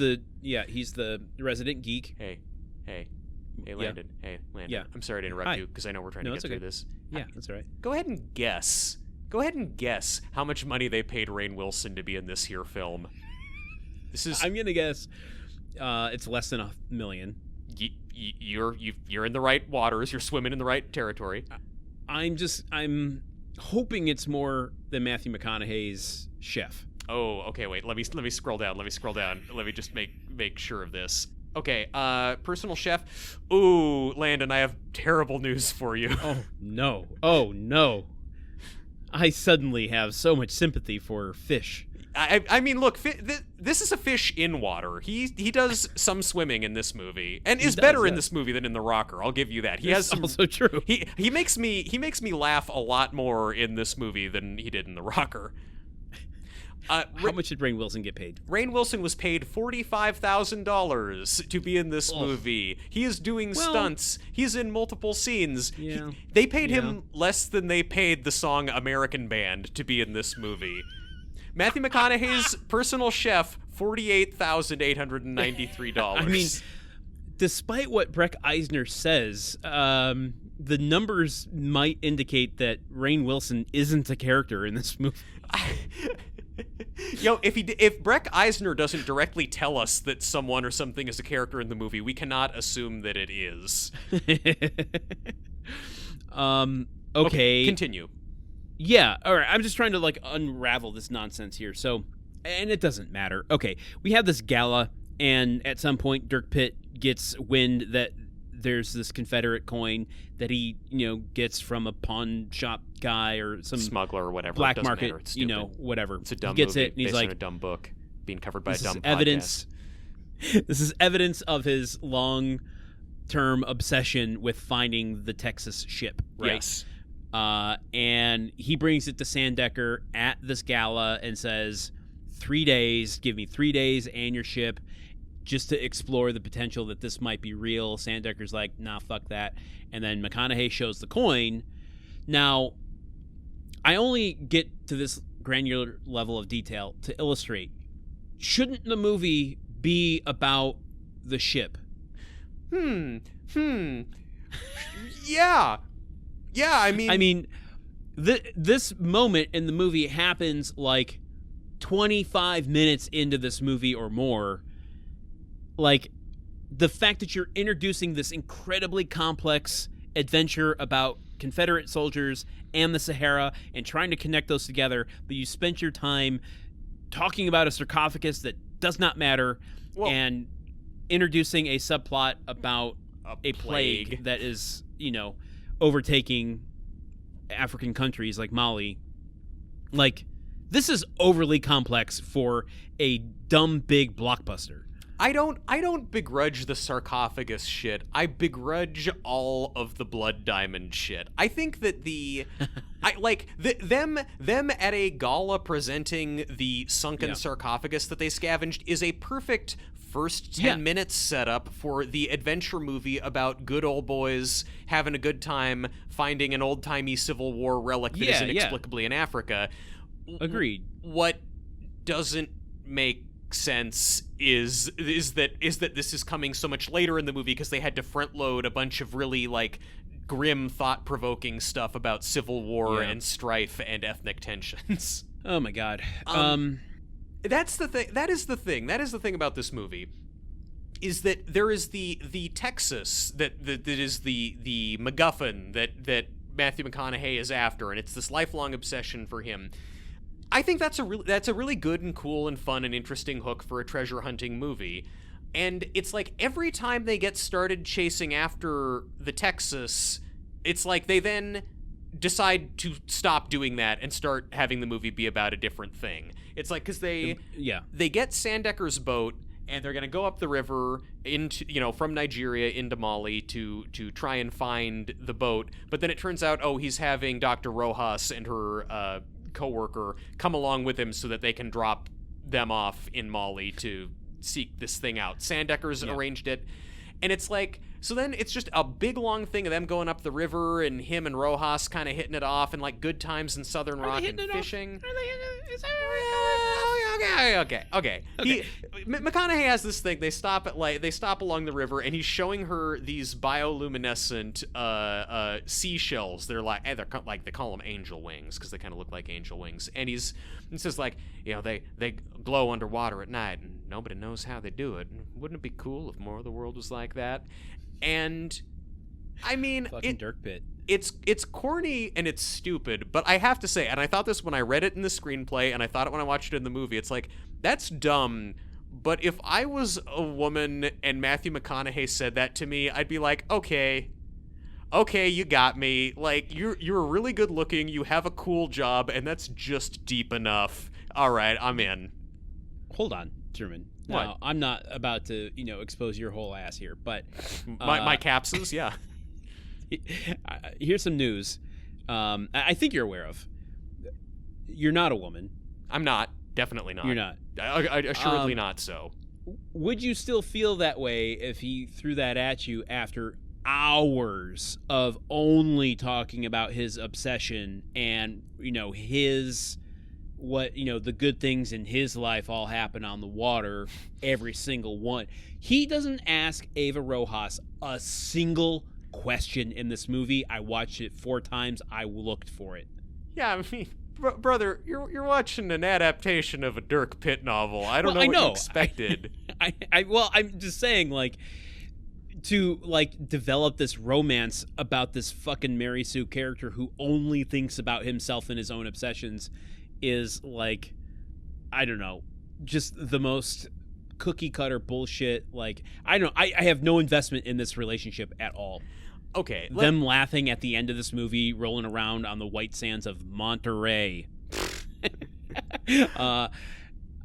is the most Hollywood, we need a romance in order to get the girlfriends in the seats calculation ever. Yeah, but I mean that's the water we're swimming in, baby. That's just how it is. It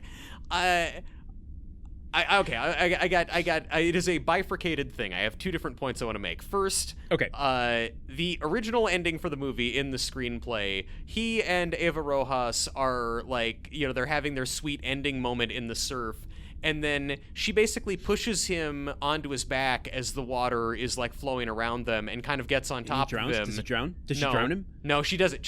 That would be a great twist ending. But instead, a different kind of twist. She pushes him onto his back and gets on top of him and says, "I thought you said everything good happened to you in the water." And reading that... Barf. Reading that in the Academy Library, the Cecil B. DeMille reading room, I actually started pumping my fists very silently so as not to get shushed. Barf. It's a funny line, Landon, and I salute whichever one of the 10 screenwriters put it in.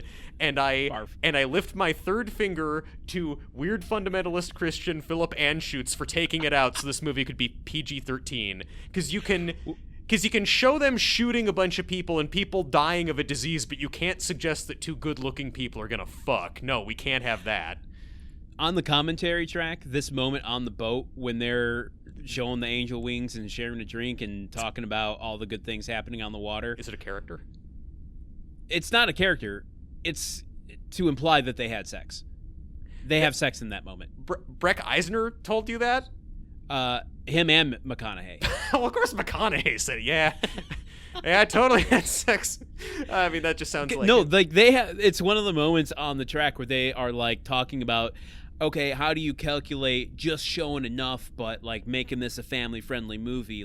You want to get the point across, but you don't want to cross the line. Okay. I want to clarify for listeners also who maybe are not fortunate enough to have seen Sahara. The boat that they are on at this point is a smaller boat than the initial boat. There's 2 boats. The yacht of Macy. It's like a rich dipshit who has a boat like this to go fishing on. So it's basically kind of like a speedboat looking thing, and it's got a tiny little cabin area underneath. It is not big. Yeah. No. Dirk says early on it's a small boat. There's not a lot of privacy. So where'd they have sex? Because you've got Steve Zahn, Rainn Wilson, and Penelope Cruz's assistant guy running around on the boat. It's true. I get the impression that McConaughey's interpretation of Pitt would be totally fine going down below, shutting the door, and doing it with the rest of them on the deck. Yeah, but how's that then gonna go over? It's one thing for Zahn and Rainn Wilson. They're used to this. This probably happens all the time. But then this other World Health Organization bureaucrat just sitting up there trying to take notes, and he's hearing zoo noises coming from below decks. That's why there's a clever edit, and we don't have to answer those questions, Truman. I just also want to say, look, you can choose to look at the way that Penelope Cruz is in this movie and get mad about how women are represented in this movie or whatever, if you want to do that. This movie does not pass the Bechdel test, don't worry. But I just want, from this literary review of all the Dirk Pitt books, they spend a lot of time talking about his different relations with women, and one of the things that they talk about is his long-term girlfriend, Lauren, who is also a U.S. congressperson for the 7th District of Colorado. The point is, this is just a verbatim quote from the literary review about it. Okay. In Lauren's first scene with Dirk Pitt, he teases her about her small breasts, then about graft in her district, and then about how Lauren's sexual excesses will come back to haunt her, but Lauren takes it all in stride. This woman becomes like sort of a regular girlfriend to him, and then he eventually marries her. So yeah, that's called negging. We covered that on a previous episode. Al Pacino did it, and it worked great. He totally recruited Colin Farrell. I'm just saying, this movie, compared to what the books are doing, it's doing great. I don't have any woke mind virus nonsense to say about it. I don't either. It's this movie was made in 2005, and I can place it within the place and time in which it was made, where that place and time happened to be. We understand the history behind the damsel in distress trope. Therefore, she's going to save him as much as he saves her. But it's so, like, look at us doing that about it, that, like, I'm not mad about it. It's just like, oh, God, remember 2005? Yeah. I mean, and look, when I was talking to my dad about it, he was saying, like, Penelope Cruz in that movie, she's not just some damsel in distress. Like, she's really taking part. Like, she doesn't need any saving. She's a take charge, take no prisoners kind of lady. And I'm like, I mean, that's one view of it. He had a similar review of Margot Robbie's character in Tarzan. So again, and also, Dad, if you're listening to this, I love you. I'm not criticizing your taste in movies. I'm just saying he's giving a thumbs up differently. Totally unironically. No, it is. It's the most. I only give sincere thumbs ups to my dad. Here's where I want to take this conversation real quick, because we've covered enough scenes at this point. We've got Rainn Wilson. We've got Steve Zahn. Yeah. Where McConaughey, and the movie even is orchestrated kind of. It's not winking, really, and its tongue isn't really in its cheek, but it knows it can wink, and it knows its tongue can fit in its cheek. Yeah. In knowing that, like, Steve Zahn is the comedic sidekick to the, sexy romantic hero of Matthew McConaughey. Yeah. There's even a line later in this film where, at the climax, Steve Zahn says, No, I'll get the bomb, you get the girl. Yeah. So that's kind of where this movie is operating.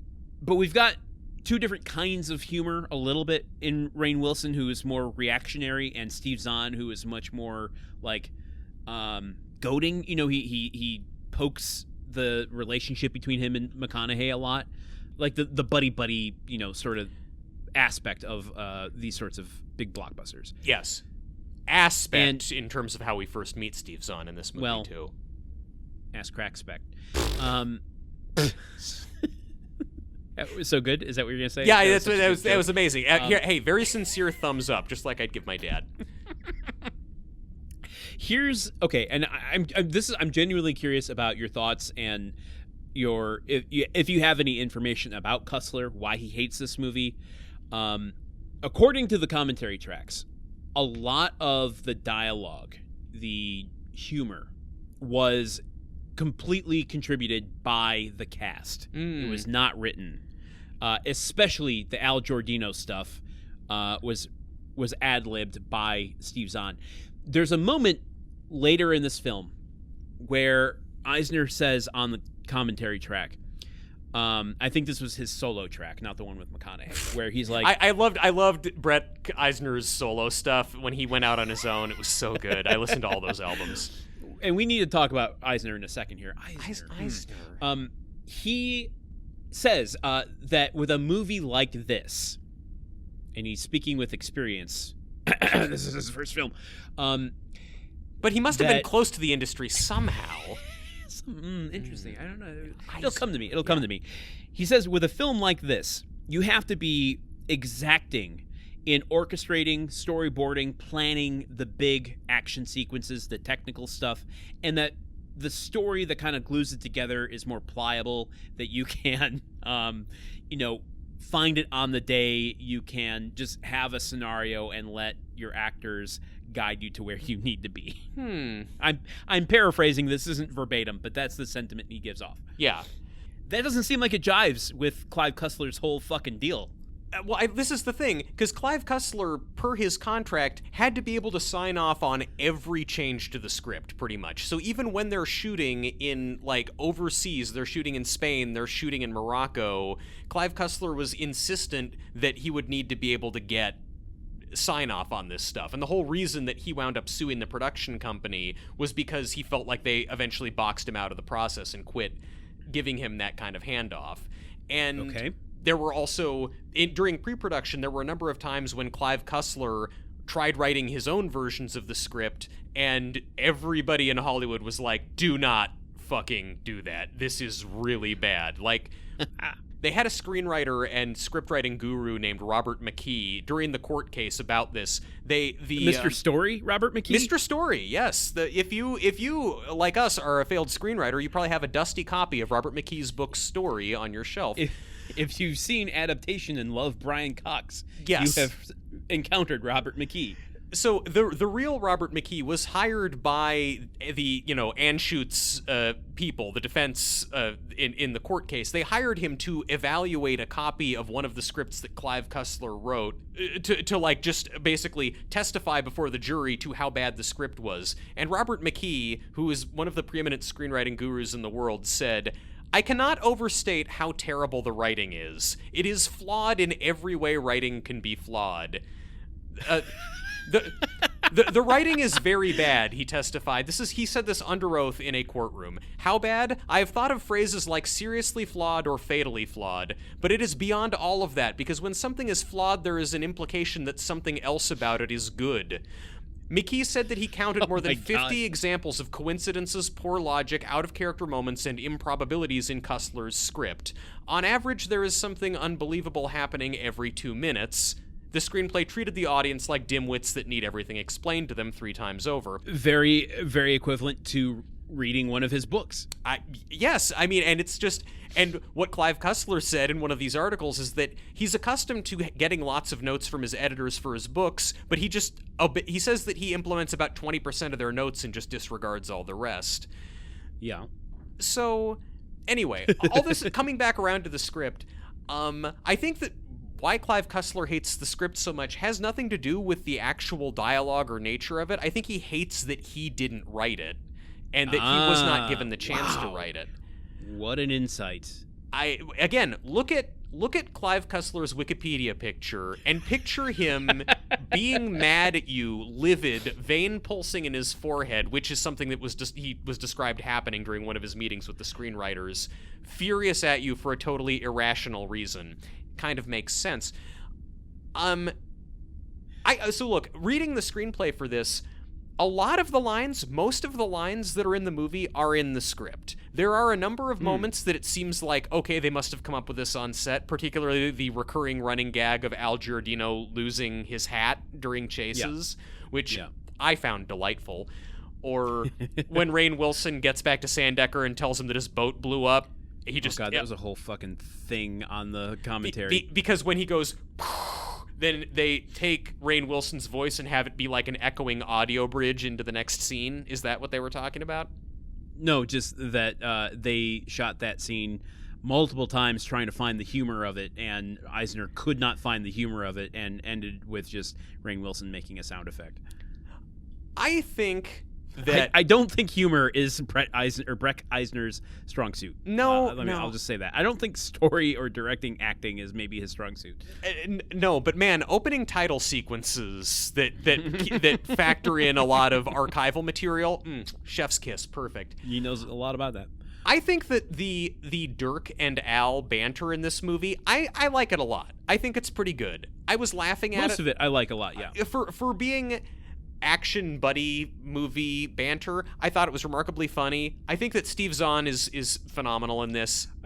No notes on Steve Zahn. Zahn is perfect as always.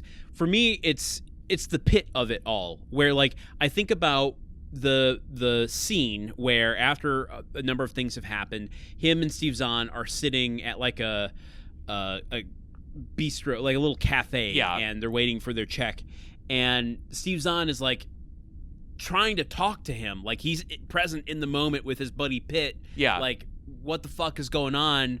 We got to get back to Sandecker. We got to like what's our next move here, man? And Dirk Pitt, just like he is with Eva Rojas, I have to assume with every fucking person in his life, is just like not paying attention. He's lost in his own head. He's flicking the coin, the CSA coin between his fingers. Like, you know what? I think I got something. And then like walks away from the conversation. Like, yeah, Dirk Pitt is so obsessed with Dirk Pitt that puts a limit on the like fun banter between the two of them. I mean, I'm not saying it's not fun. No. I'm just saying there's a limit to the fun. Of course. The only exception, there is a break in this facade, is there's this big boat chase sequence. We're gonna zoom in on that in a sec. Let's zoom in on it now, because the humor of it and the action of it, the fun of it, is, I think, one of the best sequences in this movie. Yes, good in the script too. Okay, give me some context for it, and not too much, but just like, how do we set up the players? I don't want to like get bogged down in it, but like, set up the players, the situation, and then I want to like circle back to why I think the banter here is funny. The boys are on the boat. They're making their way up the river. They've dropped off Rojas and her assistant, and they've gone off in some jeeps to go do the Blood Diamond stuff. They're fishing. They're drinking tequila, going up the river. A bunch of soldiers from the evil warlord stop them and are like, tell us where the doctors are. We need to find the doctors. And then they get into a big, aggressively James Bond-inspired boat chase, complete with brassy horns on the soundtrack. The brassy horns, man. Gotta love a brassy watch horn. One, I'm like, I'm sorry, score composers, like, you can't use the brass horns in a big, kind of globe-trotting action-adventure thing. Like, Bond's got that locked down. That's the Bond thing. They are a character in James Bond's movie. You can't put that character in your movie. In your movie that also has a lot of Southern rock and also a lot of like West African traditional tribal music in it. Yeah. The brassy horns aside, this whole sequence, I mean, it's loud, it's fun, it's well constructed. It goes from like, I got squinty eyes from Terminator. You keep going. I don't think it's well constructed, but continue. Oh, well, I mean, as in a vacuum, as far as an action sequence is concerned, it starts small and with a little bit of fun, between them and the, ruthless warlord minions, where, he throws the anchor to the boat, and in one of the few moments in this film where Dirk Pitt is actually having like banter and like being funny, he's like, oh, I don't speak English, and the guy's like, you just spoke English. He's like, well, I only know how to speak English and say that I only know how to speak English in English, as he's throwing this anchor to him. And then once he wraps the anchor on this boat, he goes to Steve Zahn and says, hit it, and then like the anchor flips their boat over, and thus begins this huge sequence where it's like, it starts small, then it gets big, it gets bigger, it separates off. Dirk Pitt ends up on the bad guy's boat, while Steve Zahn and Rainn Wilson, who's out of his element, is like having to shoot a flare gun at a Jeep that's, it escalates. There's like explosions, there's fun. Steve Zahn loses his hat, so it like distracts. He's so mad about it. It's a fun, to me, one of the most fun sequences in the film. Totally. No, totally agreed. And then it ends with humor that I want to circle back to. Yes, I think we're thinking of the same thing. Producers paid $915,435 for 2 high-powered boats and $548,162 for 2 gunboats. They paid $131,950 to build the shell of another vessel that would be blown up on screen. They transported military watercraft from Britain and rented a helicopter at a cost of $28,314 a week to capture aerial footage. Crucially, also, though, one of the boats ran over and destroyed an expensive camera lens, but that was covered by production insurance. And covered on the commentary. Oh, okay, that's good. That camera, it was a shame that they lost it because it was kind of a character in the film. This sequence is like a lot of fun, and I wish that the whole movie was this sequence. Yes. I think it is edited so poorly, because like when they are like, they get rammed by another boat and Dirk Pitt winds up on the enemy boat, it's not really been clearly set up where on the good guy boat he was, and then how he gets onto the other boat. We get like one shot of a stunt guy flying through the air. Like the punching, when they've got guys that are trying to punch off the boats, it's cut up like a million times. Spatially, it's hard to kind of know from time to time where one boat is or another, because it's all these one-off shots of like people shooting at them and other people reacting to it. So it's like, for the amount, could that be the mark of a first-time big action movie director? Interesting. Why would someone get a big ass budgeted movie like this for their first film? I wonder what could be the cause of He that. probably made some really great little art house film or something. He scraped together whatever money he could find working a dead-end job and was able to attract some attention from investors. And Hollywood just took a gamble on him because they love to take a gamble on fresh talent and new ideas. Yeah. Interesting. Okay. This whole scene is good, and also look, it has a bunch of the banter that I really like, because like as it's finishing up, you know, their boat has been pretty shot up, they're being chased by these guys, they're losing power, and McConaughey's like, we got to do a Sahara, and a Sahara, Panama. Of course. We're doing the Sahara. We're doing a Sahara right now. We're doing the Sahara now, so that in future seasons we're gonna go, we need to pull a Sahara. Yeah, whenever we watch a movie where we have to do way too much research and get bogged down in unnecessary details, we need to do a Panama, and Steve Zahn is running down into the cabin of the boat, and he's grabbing all these random supplies and telling Rainn Wilson we're doing a Panama, and Rainn Wilson's like, what? What's a Panama? I didn't know you were in Panama. Well, it actually happened in Nicaragua. Then why is it called Panama? Because we thought we were in Panama! And it's and William H. Macy, who's the owner of the boat, there's a satellite phone that's connected to him, or like that he's on the phone with them, and the satellite phone is in a cup holder, and he's hearing this whole chase going on, and you hear him over the phone, you're like, no, don't do a Panama, do not do a Panama. No, I like all of this because, like, I mean, I like the concept of this more than I like the execution of it. Sure. It plays more into that, like, I don't know, I just find it kind of obnoxious for them to go, we've had all these adventures that you don't know about, and it kind of, I don't know, it's a little annoying. But the concept alone is interesting. You know, it feels akin to like Shane Black, who I'm not ready to give a bunch of accolades to, but you know, he's known for his buddy comedy scripts. Yeah. And look, and it's in a movie that is very uneven. This is one of the few places where it's kind of like, okay, just stuff. This movie is basically fulfilling what the funky music bulletin board sequence at the beginning was setting me up for, is cool dudes having good times on boats.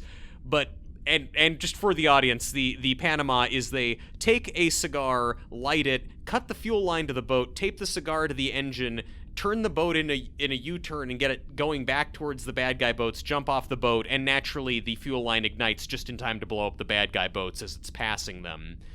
But at some point during that scene, as like Steve Zahn is cutting the fuel line and sticking a cigar down there, as Rainn Wilson is following him, like going like, "What are you doing? Why are you doing that?" I for 1 second I was like, "Wait, am I watching MacGruber right now?" Because this feels like it feels like MacGruber would be doing this, and everyone else would be like, "MacGruber, why?" Yeah. And so the end of the sequence is what I think is really fun, where the boat blows up and like they're all exchanging their post, like the little aftermath discussion. Yeah, the afterglow. Rainn Wilson's like so amped up. He's like, "I blew up a Jeep with a flare gun." And Dirk Pitt's like, "Cool." It's so like, good. There's no irony to him God. saying it at all. And when he's like, they're talking about the Panama, and he's like, "Man, did that happen? Or that worked for you when you guys were in Nicaragua?" And he's like, "No, it didn't really work then either." Like, I don't know. There's just this whole. It was the one time that I like got a glimpse into like this potential character of Dirk Pitt where things just work out for him. Yeah. Despite his like insane. Like, if Dirk Pitt, if we just set. We put Clive Cussler in timeout, put him in the corner. He needed it. His face. He was acting up a lot. Just like, if we can build our own thing without him for a second. If this Dirk Pitt character was more like, if he was Mary Sue, but like to a crazy degree, like if he was like Murdoch, like a little just like from the A-Team, thrill seeking because he might have a death wish. Yeah. And things just kind of work out for him always. That would be a lot of fun, and this is the only glimpse I get of that potential character in the entire movie, which is a shame because it would have been much more fun. Yeah, immediately after this scene, you know, they've swam to shore and they're like sneaking into some village or something to grab some camels, and the scene starts with Steve Zahn saying to Dirk Pitt, like, "Oh man, Sanducker sure is going to be pissed off when he finds out you lost his satellite phone," and then Pitt says he's even going to be more mad when Rudy tells him that we blew up his boat, and Rainn Wilson is like, well, why do I have to tell him? And like that the moment of like the kind of like brotherly riffing that goes on between the three of them there, because they then tell Rainn Wilson, hey, you need to like sneak back to Nigeria to tell Sandecker what's going on and all this. And Rainn Wilson is like, well, wait, I don't have any outdoor survival training. And Dirk Pitt says to him, like, well, consider this your first course. And then Steve Zahn goes, yeah, it's kind of pass-fail, which I always thought was easier. And this is the high water mark of just everything, so to speak, of everything in the movie. The action, the dialogue, all of it, it doesn't really get better than this boat chase, which cost like basically 1/3 of the budget of Gretel and Hansel to shoot. Here's where I want to pause and just ask you real quick. Yeah. As far as the kind of messiness of this movie and the whole thing with Dirk Pitt. Yeah. He's a water guy. He is a water guy. This is a desert movie. Yeah. And not knowing who Dirk Pitt is going into a desert movie, it feels like it's ham-fisting a lot of water stuff into it. Well, yeah, because so much of this movie becomes about just sort of the concept of water that used to be there but isn't anymore. This idea that the battleship sailed up a river that dried up, but there's still an underground river, but we never see the underground river. It was convoluted in the long-ass 18-hour audiobook, but, like, that is way too complex for a movie like this. It's way too complex for a movie where, like, guys are going up a river, fishing, and drinking tequila shots, and talking about doing a Panama. For it being a movie called Sahara, and it being, for intents and purposes, a desert movie, there's so much desert content left untouched because they're trying to fit so much water content into it. Yeah, it's wild because it's like if they're trying to launch the Dirk Pitt character and establish this character who's primarily an ocean-going guy. I mean, he works for the National Underwater and Marine Agency. Yeah. I don't know why they chose to have his first adventure be him going to the desert. That should be like 3 movies in. I know. I mean, it's like if you picked up an Uncharted game and you're like playing as Nathan Drake and, you know, this big, you know, Indiana Jones adventurer type, but his adventure is to investigate something on microfiche. Like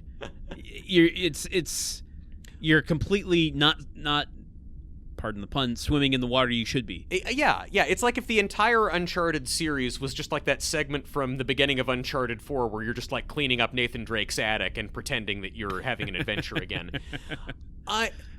It's just another example of how often this movie gets lost and loses its way. And it's this thing of every time that they have found some promising lead and are really building up speed on the whole we're going to find this Confederate boat thing, then they just suddenly decide to start doing a different thing, go in a different direction. Like, so much of this movie is not about treasure hunting. So much of this movie is about, I mean, shortly after the boat chase, they wind up going off to rescue Dr. Rojas, and then it's this whole shootout in the middle of the desert. What does treasure even mean to Dirk Pitt? I know we ask this question a lot, and I get kind of eye-rolly about it myself sometimes, but, like, as far as developing the Dirk Pitt character, like, what the fuck does finding this Confederate ship mean to him? I don't understand what, like, motivates him. That's a good question, and I think that it would be a more glaring issue were it not for the fact that Matthew McConaughey is just sort of a brown paper bag chock full of charisma, so you don't have to you don't think too much about it. But well, okay, that might be a question we answered a little bit, but okay. I have no idea why he is so obsessed with this boat or what connection he has to it. The like simple setup of character, like Indiana Jones, this belongs in a museum. Yeah. Like, you get the integrity, the dignity, why he searches for this stuff, why he's standing up for right. In a single line, you get that. Yes. In a 2-hour and 4-minute movie, I have no idea why the fuck Dirk Pitt does anything. In a 18-hour audiobook, I don't understand why Dirk Pitt is interested in any of this. And I don't have the fucking time, patience. Sorry, I got it. Hold on, I got it. Yeah, I'm getting into my voice in the boat. Come on. Riled up Yeah, state. I gotta wrong get back boat. to my Wrong McConaughey. boat. Okay. McConaughey, all right, listen, man. We don't know. Sometimes people just like what they like, right? Yeah, man. All right. Yeah, you're just asking, hey, what's your deal? I also love as you're McConaughey sipping your rye, you have your pinky out, the least Matthew McConaughey move you can do. I found this also. This was even more glaring for me in Raise the Titanic, the other Dirk Pitt movie, because it's like they spoiler alert, raise the Titanic, and the only reason they raise the Titanic in that movie is because there's some valuable super minerals in the hold. It's so stupid. Every Dirk Pitt book is stupid. It's so just wait. I don't think you quite grasp the insanity of that. There is unique minerals on the Titanic, Byzanium, that don't exist anywhere else. Yes, that they need in order to build a bomb bigger than the atom bomb. Well, it's like a nuclear defense system. Like the only way you can power your lasery Star Wars thing is with the Byzanium that happens to be on the Titanic. It's almost unattainium. It is. I mean, it's hard. It is actually harder to go to another planet though than to raise the Titanic. Fair. So it's slightly more obtainium. But I don't know. James Cameron did both. He did both. And you know what? Both better than this. I'm just saying, in Raise the Titanic, like, it's not like Dirk Pitt particularly gives a shit about the Titanic. It's just kind of a job he has to raise it. And then at the end of the movie, he's walking around on the Titanic, looking around in awe, but it's never really clear what the Titanic means to him or why he's been, like, so obsessed. Or, like, does he have an obsession with it? Does he care about it? And it's also never made clear in that movie any of the kind of like personal stakes of the Titanic or any respect paid to the thousands of people who died on the Titanic, like no personal connection to any of that. And the same is true with the boat, the CSS Texas, the Confederate boat they're looking for. It's like never made clear in this movie why they sail to Africa. Like this boat is not made to go across the ocean. Oh, okay. Then I want to know that because we don't know. Like, is it something about the people on the boat or the mission of this boat that means something to Dirk Pitt? Or is it just that it's like a boat and he just likes boats? Well, okay. We'll circle back to the why the boat in a minute. But as far as the why the pit, I just something you said sent me down kind of an existential route. Oh, boy. I know. It made me start thinking, like, Clive Cussler is not even your dad's favorite author. Like, he's very specific to, like, the uncle you only see at Christmas, his favorite author. It's a specific kind of white guy who is a Clive Cussler fan. Clive Cussler also, he claims that 50% of his readers are female, and that is just a goddamn lie. I don't have any proof, but there's no way. Well, I mean, book clubs. No, I'm My mom has read Clive Cussler. She would not have chosen to read Clive Cussler unless it was through a book club. Wow. Okay. Well, then we need to sort out these book clubs and figure we shouldn't be subjecting people to listen unless they choose it. Go on. The thing that made me wonder is like that uncle who loves Clive Cussler. He's into World War II. You know he is. Oh, of course. Why is your uncle into World War II? Good versus evil. Does he know why he's into World War II? Oh, no, absolutely not. It's like the meme image of Marge Simpson holding up the potato. I just think they're neat. Yeah. Yeah. So, okay, I'm extrapolating this further to go, does Clive Cussler know why he's interested in these things? He's of that generation. Yeah. Yeah.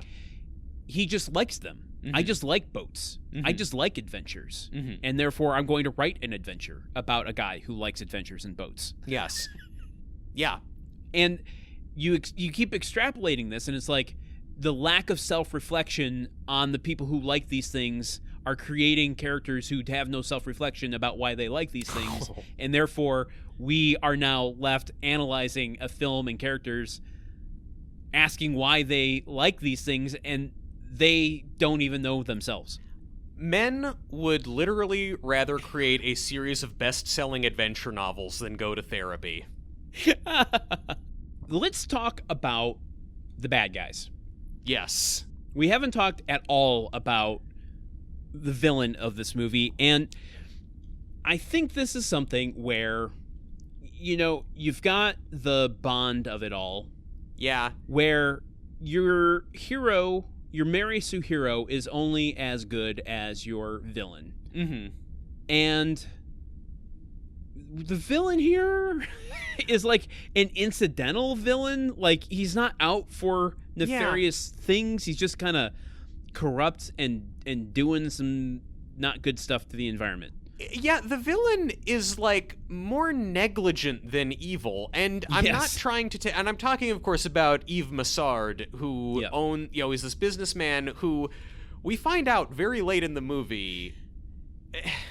This becomes a movie, folks, where, like, they are true to what I've been saying about how they keep turning away from the interesting thing in the movie, which is finding the ship. They have finally, like, they've rescued Dr. Rojas from some bad shit, and they've trekked all through the desert and all this stuff, and they find this old fort, and we know that the boat is buried in the sand somewhere near there, and then they spot a solar farm nearby, and Dirk Pitt is just like, let's check it out. And it's like, why? Why? Why? It's a solar farm. We've all seen them, or most of us, or we've seen pictures at least. Like, you're looking for a boat. But Massard owns the solar plant, and they sneak into it for some reason, or looking around. But so suddenly, like, it becomes a movie about, like, an automated solar plant with a toxic waste incinerator facility in it, and Massard runs this company that they... All right. I can illuminate some of the details here, which the movie butchers in terms of communicating. But essentially what's happening here is there's the solar farm. Yes. But Massard is essentially offering the companies, corporations, big industrial bigwigs of the world a place to dispose of their toxic waste runoff of all of their operations. Okay. It's in the middle of the desert. Therefore, it's away from civilization, and these corporations pay him massive amounts of money in order to dispose of it so that they can seem like they're economically friendly. Yeah. But really, they're just burying the problem. Environmentally friendly. They are very economically friendly no matter what. They're big companies. That's the concept here. Now, the movie makes it look like a solar farm is generating toxic waste, which is fucking weird. Like, I wasn't even, like, if you're not paying very close attention to the dialogue, unfortunately I was, I could see how you're thinking that. Like, they sneak into the solar farm, and they then are peering around a corner or something, and they see this conveyor belt with these big oil drums on it that are going into an incinerator, and, like, Dirk Pitt is looking at this, and he just goes like, those must be vats full of toxic waste, and the solar farm is powering an incinerator that's destroying them because they're coming out empty on the other side. But oh look, that forklift has taken some other ones down that hallway. I wonder where that goes. Like, Dirk Pitt just looks at some barrels and then discerns the entire purpose of this camp and explains it in one scene, and then you're good. The fact that my eyes glazed over while you were explaining that, I think, re-emphasized to me that, yes, at this point in the movie, my eyes were glazed over as far as anything regarding plot. They're just moving from one place to another, and I don't really care why. I can also say from experience, your eyes do tend to glaze over when I talk for too long, which is a good indicator for when I should shut up. Yeah, so, and then it turns out that, like, oh yeah, they're only incinerating some of the toxic waste, and then the other toxic waste they're putting in a cave, and the toxic waste is leaching into the dried up underground river that There's an underground river. Do we see it? No. No. Do we know how it works? No. But the toxins are making people sick. So, Okay. Explain this to me. What the fuck is going on? I'll do my best. Because there are elements of it in the movie that they don't make any effort to connect. Because right before that big boat chase scene, when they're sipping tequila on the river, they're dragging a tracker of some sort along the bottom of the riverbed, and when they pull it up, there's a bunch of red algae on it. Well, you know what? Algae ain't supposed to be red, and that's not good. Mm-hmm. They do a little test on it. It turns out the red algae has these, pollutants in it. The toxic runoff going into the river system is poisoning the water that is going to all of these communities and making people sick. So what Eva Rojas thinks is a plague at the beginning is really just evidence of people being poisoned by toxic runoff going into an underground river. Do we see any of that? No. Truman, you have your hand up, and go. Yes, Mr. Solano, Truman Caps, Movie Memory Machine podcast. Wouldn't a trained World Health Organization scientist be able to know the difference between poisoning and viral disease? Well, you have to realize and take into account that the only tool she has at her disposal tends to be vials of water and maybe, solvents that she can mix in and then hold them up to the sky to make a determination about these things. So without further analysis in a lab, I don't fault her for the conclusions that she draws. Okay, so the WHO, if we put 1% of the funding that we put towards underwater treasure hunting into the movie Sahara. Yes, if the World Health Organization had anything resembling the amount of money that we paid Matthew McConaughey's makeup stylist, there would be no more pandemics. So that's the basis of it, and there is a scene where once this information is presented to Sandecker from Rainn Wilson, Sandecker, William H. Macy, goes to a government official and, like, in true this kind of movie fashion, opens a laptop screen, hits a button, and then an animation shows the red algae, expanding from the coasts and then taking over the entire world. The idea behind that being, if this red algae problem isn't taken care of, it's going to poison the entire water system of the world. Fucking Clive Cussler, you are a maniac. But it is a pretty chilling thought. I mean, can you imagine if people dumped some toxic waste into the ocean? I mean, that's something that's never happened before. And my God, if a little toxic waste got in there, we'd all be fucked. And, thank goodness that someone brought it to the attention of the government so that, action could be taken. Yes, this Bush administration official at the embassy in Lagos is very interested in stopping this. I also love, but he's not, though. He's actually very much like, no, we can't really do anything about that. But I do love that when Rainn Wilson shows the animation of, like, how it'll spread. Like, just how bad it looks, how it's very clearly like they just, like, took the red element and then just, like, sized it up in a very blocky way. I can't really describe it, but it just... Pixelated, yeah. I guess I shouldn't criticize Rainn Wilson's character. I mean, he's working on a laptop on a boat, and he probably didn't have very much time to make the animation look really good. So in the movie, though, it's not really clear what the source of the toxic waste is. It's all that's known is that Massard he's working with General Kazim, the warlord who's overthrown the government. Like, they are in coordination, and it's basically just Kazim is the one who keeps saying, like, yo, I'm sending you more toxic waste, and Massard is kind of like, actually, I'm having some trouble with the toxic waste, and Kazim keeps going like, nah, it's cool, I don't give a shit, I'm just gonna keep giving you toxic waste. And so even when they break into the solar plant and all kinds of stuff happens, and Rojas gets captured because she's the woman. But, and she explains to Massard, yo, you're poisoning all these people and you're gonna goof up all the oceans if you keep storing the toxic waste down there. Massard, to his credit, goes to the scary warlord and is kind of like, hey, I really think we should, like, knock it off with the toxic waste. Yeah. This is really bad. And Kazim is like, no, I'm gonna keep sending you toxic waste or I'll kill you. Like, I'm not taking the environmentally disastrous billionaire's side in this by any means, but he's making a fairly admirable effort to try and stop the bad thing from happening for a rich dude working in a conflict zone. Okay, continuity be damned. We're gonna flip and flop a lot here because I just want to. I got to go to the end and then I got to backtrack. So just go with me on this because I have to have some answers questioned. That's exactly what I said. Wow. And maybe I meant it that way. I don't know. Let's find out. He's doing a Panama.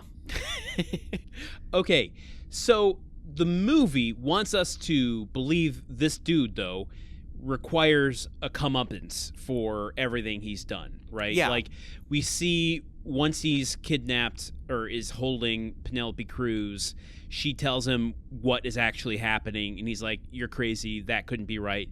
And then he goes, once has her taken away, goes to take a sip of water, and he pauses, he's like, well, just in case I'm not going to, and sets it down. let's cut to the end of this film, and then we're going to have to backtrack. But the kind of coda to his character. Yeah. We see, after we find the Texas, after the final conflict, the people who are liberated by this warlord are, set free. Wait, I said that weird. Well, the people who have been oppressed by the warlord are set free. Are liberated. Exactly. Yes. Okay. We, everyone's celebrating. We got more 70s, rock music playing. And our favorite character comes back. The coda to his character is he's having a lunch with someone. We don't know who. It doesn't matter. And Delroy Lindo, who has been in communication with William H. Macy at some point in this film for reasons I don't fully understand. They're old friends. William H. Macy saved Delroy Lindo's life at some point in the past, and I just that seems to be the only way. 1982.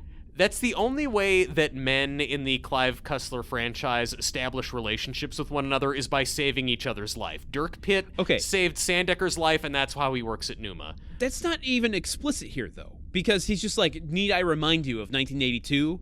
And like he explains this thing to Delroy Lindo, who I don't even understand what his role is in this movie. Like, what power does he hold? What agency does he work for? He's the CIA. I don't know, something. And he's like, I'm not having any of your shit. Like, peace out, man. You're on your own. And then William H. Macy calls out to him as he's walking away. Need I remind you about 1982? And Delroy Lindo stops. He's like, I knew you were gonna mention that. I knew you were gonna bring that up. He's like, I guess you got me. Like, we're bloodbound. I have to do this. Otherwise, who the fuck knows? What is he doing? Why is he? I do not understand the Delroy Lindo of this. So we get to the end. This is what I want to circle back to that in a second. Yeah. I don't want to lose sight of this bad guy. We get to the end, and Delroy Lindo has dressed up like a waiter to deliver water to the bad guy, who the bad guy then sips and drinks the water, and Delroy Lindo leaves with the water that he brought. What is with the water? What happens to the bad guy? We don't have any context for what this water is. What happens when he drinks it? What's going on with the bad guy here at the end of this movie? Okay, it's been established once Rojas tells him that, this stuff is poisoning the water and it's killing people, that he's then nervous about drinking the water at his base. At the end of the movie, after everything's been saved, William H. Macy is cutting some sweetheart deal with the government because I guess when you find an old boat and stop some pollution, you can just write your own check in Washington, D.C. But it's like one of the favors that he asks from the government. It's implied that, yes, it's having Delroy Lindo, who's a CIA agent, I guess kill Massard, who's gotten away at the end. Okay. But so it's like, it's giving him a glass of water, and it is implied that this is the tainted water that he's serving him. Because the guy pours the water only for him from this bottle, and then Delroy Lindo takes that bottle of water with him when he leaves. Okay. Now, that was my read on it, and I thought, no, Landon, there is no evidence in this movie at all to indicate that. What is a little jarring about that for me is that this is another kind of funky montage at the end where the music's like, and it's just like watching a CIA agent like poisoning a person on seemingly another country's soil, like doing an extrajudicial killing, and it's like having good times with my friends. And again, I mean, yeah, he's a bad, but and also it's like, Massard is a bad guy. I mean, he tries to kill Dirk Pitt, but he's like not that. He's not evil enough that I'm like, I can't leave the theater until I know that motherfucker's in the ground. It's like, I don't know. Is this he could be arrested. Is this another one of the Anshoot issues of like, we can't actually see that level of murder, and therefore, like, this is the Christian family version of an assassination? Well, okay, but then is it Christian family stuff when they're like shooting all those guards and beating the shit out of people? Is it Christian family stuff, the $54,000 worth of fucked up disease facial prosthesis of all the African citizens who are dying? Sherman, I hate to say this. All of the people who die in this movie are black. Some Confederate soldiers kind of get knocked down by cannonballs at the beginning. Well, yeah, but that's history. Yeah, well, Tug at collar. Oh, God, anime sweat drop. I don't want to drink that water either. Just an observation. We don't have to go into it.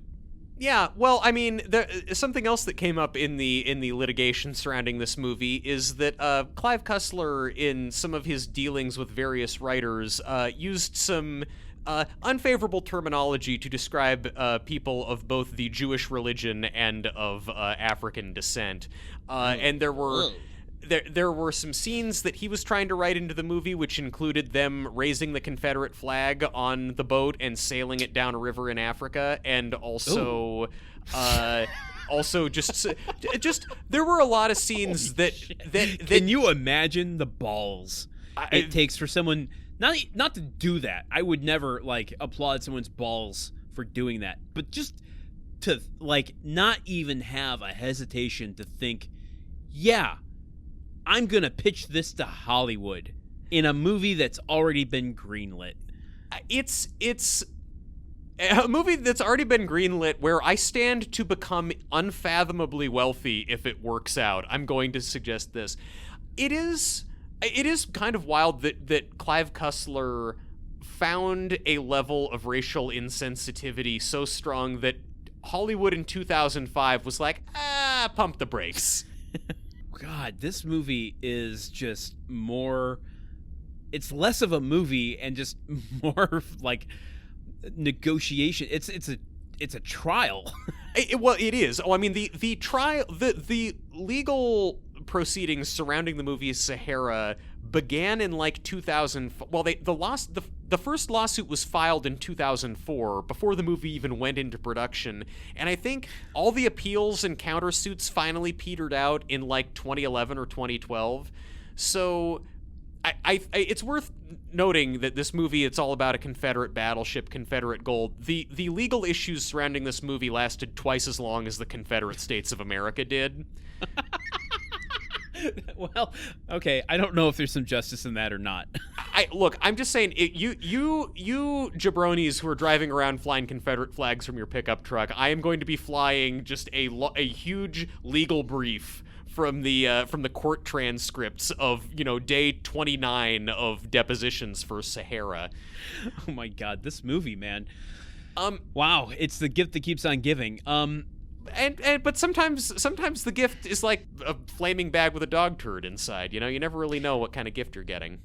Let's talk a little bit about some of the PG stuff, the PG-13 stuff, the PG-13 violence and action. I'm thinking I think it's the scene where they're saving Ava Rojas from the well. Yes. A scene that starts strong. Yeah. She and her colleague are going to get more water samples to investigate this plague. It's about the halfway point in the film, and she decides to go down to the bottom of this well to this dried out well to dig and find evidence of this water that is run off from this underground river. And while she's down there, the bad guys, hitmen, show up to this thing. They've been obviously looking for this team for a while. The well is located in a village where all of the inhabitants have died of this plague. So it's an abandoned village except for her and her assistant and a few other people who are working with them. Yeah. And so she decides to go down in this well, and while she's down there, it's just her. She rappels via rope, and one of the guys is holding the rope tight to kind of guide her. And then the bad guys show up and spoiler alert, kill her colleague and the assistant, and she hears it all from the bottom of the well. She's completely helpless. I mean, it's a really, really tense scenario. Yes. That should be, and to a degree, is pretty effective here. Yeah. And would be more effective if it was not immediately following a scene where Dirk and Al do a Panama to blow up a boat and That's are fair. joking and fishing and going down the river. Because this is chronologically right after that. So but then, they had sent Rainn Wilson off to go, reconvene with Sandecker. So it's just Al and Pitt who show up. How do they know where she is? This is another part of the movie where I'm like, geographically, I don't know where any party is at any given time. To me, they had said adieu. They had their lovers parting, And I'm like, oh, okay, they're going to go to opposite sides of the world. But really, I think it's like, I'm just going down the street and you're going down that street and like, we'll just, never see each other again. Yeah, the whole thing after the boat chase, Dirk and Al are like, oh, we can't look for the boat anymore. We have to go find Dr. Rojas. And it's like, well, so A, it's an example of like, well, the boat thing was interesting, but now we're going to do a different thing. Yeah. And B, right. Yeah, they don't know where she is. They just grab some camels and ride off into the desert. And it's like, how are you gonna find her? It will be much more effective to just help Rainn Wilson get back to Sandecker and call someone to try and help. Yes, but they do. They show up in time. I mean, not to save her colleague. No, but he's not hot. Only hot people live in this movie. But okay, so that's the scenario. The action here, I mean, okay, the action is varied. There's hand-on-hand combat. There's AK-47 combat, and it's a mixed bag. Yeah. But what is interesting to me is the PG-13 of it all. Mm-hmm. Like, we get Al and Dirk Pitt looking from afar at this whole scenario of her colleague being shot, and it's very reminiscent of 6 Days, 7 Nights. Mm-hmm. In that you had to turn away from it because it was so graphic and disturbing? No, I was old enough when I saw it. Okay. But we see it from a distance, and it's like, it's not graphic. You hear the gunshot, and you see the guy fall down. I mean, it's like extreme wide shot. Yeah. Right? So but that's the Blood Diamond serious vibe that we see. Like, that's an execution, yes. Right? Then once we get into the action with them, like, Al, there's a guy shooting at Al, and Al's like hiding behind a Jeep. Yeah. And the guy's like trying to kill him, obviously. Yeah. And Al like is shooting not indiscriminately, like trying to kill people. And he has a bead on this guy. They're both on the ground looking under cars shooting at each other. Yeah. And this Al could shoot him right in the head, end this shootout with him. Yeah.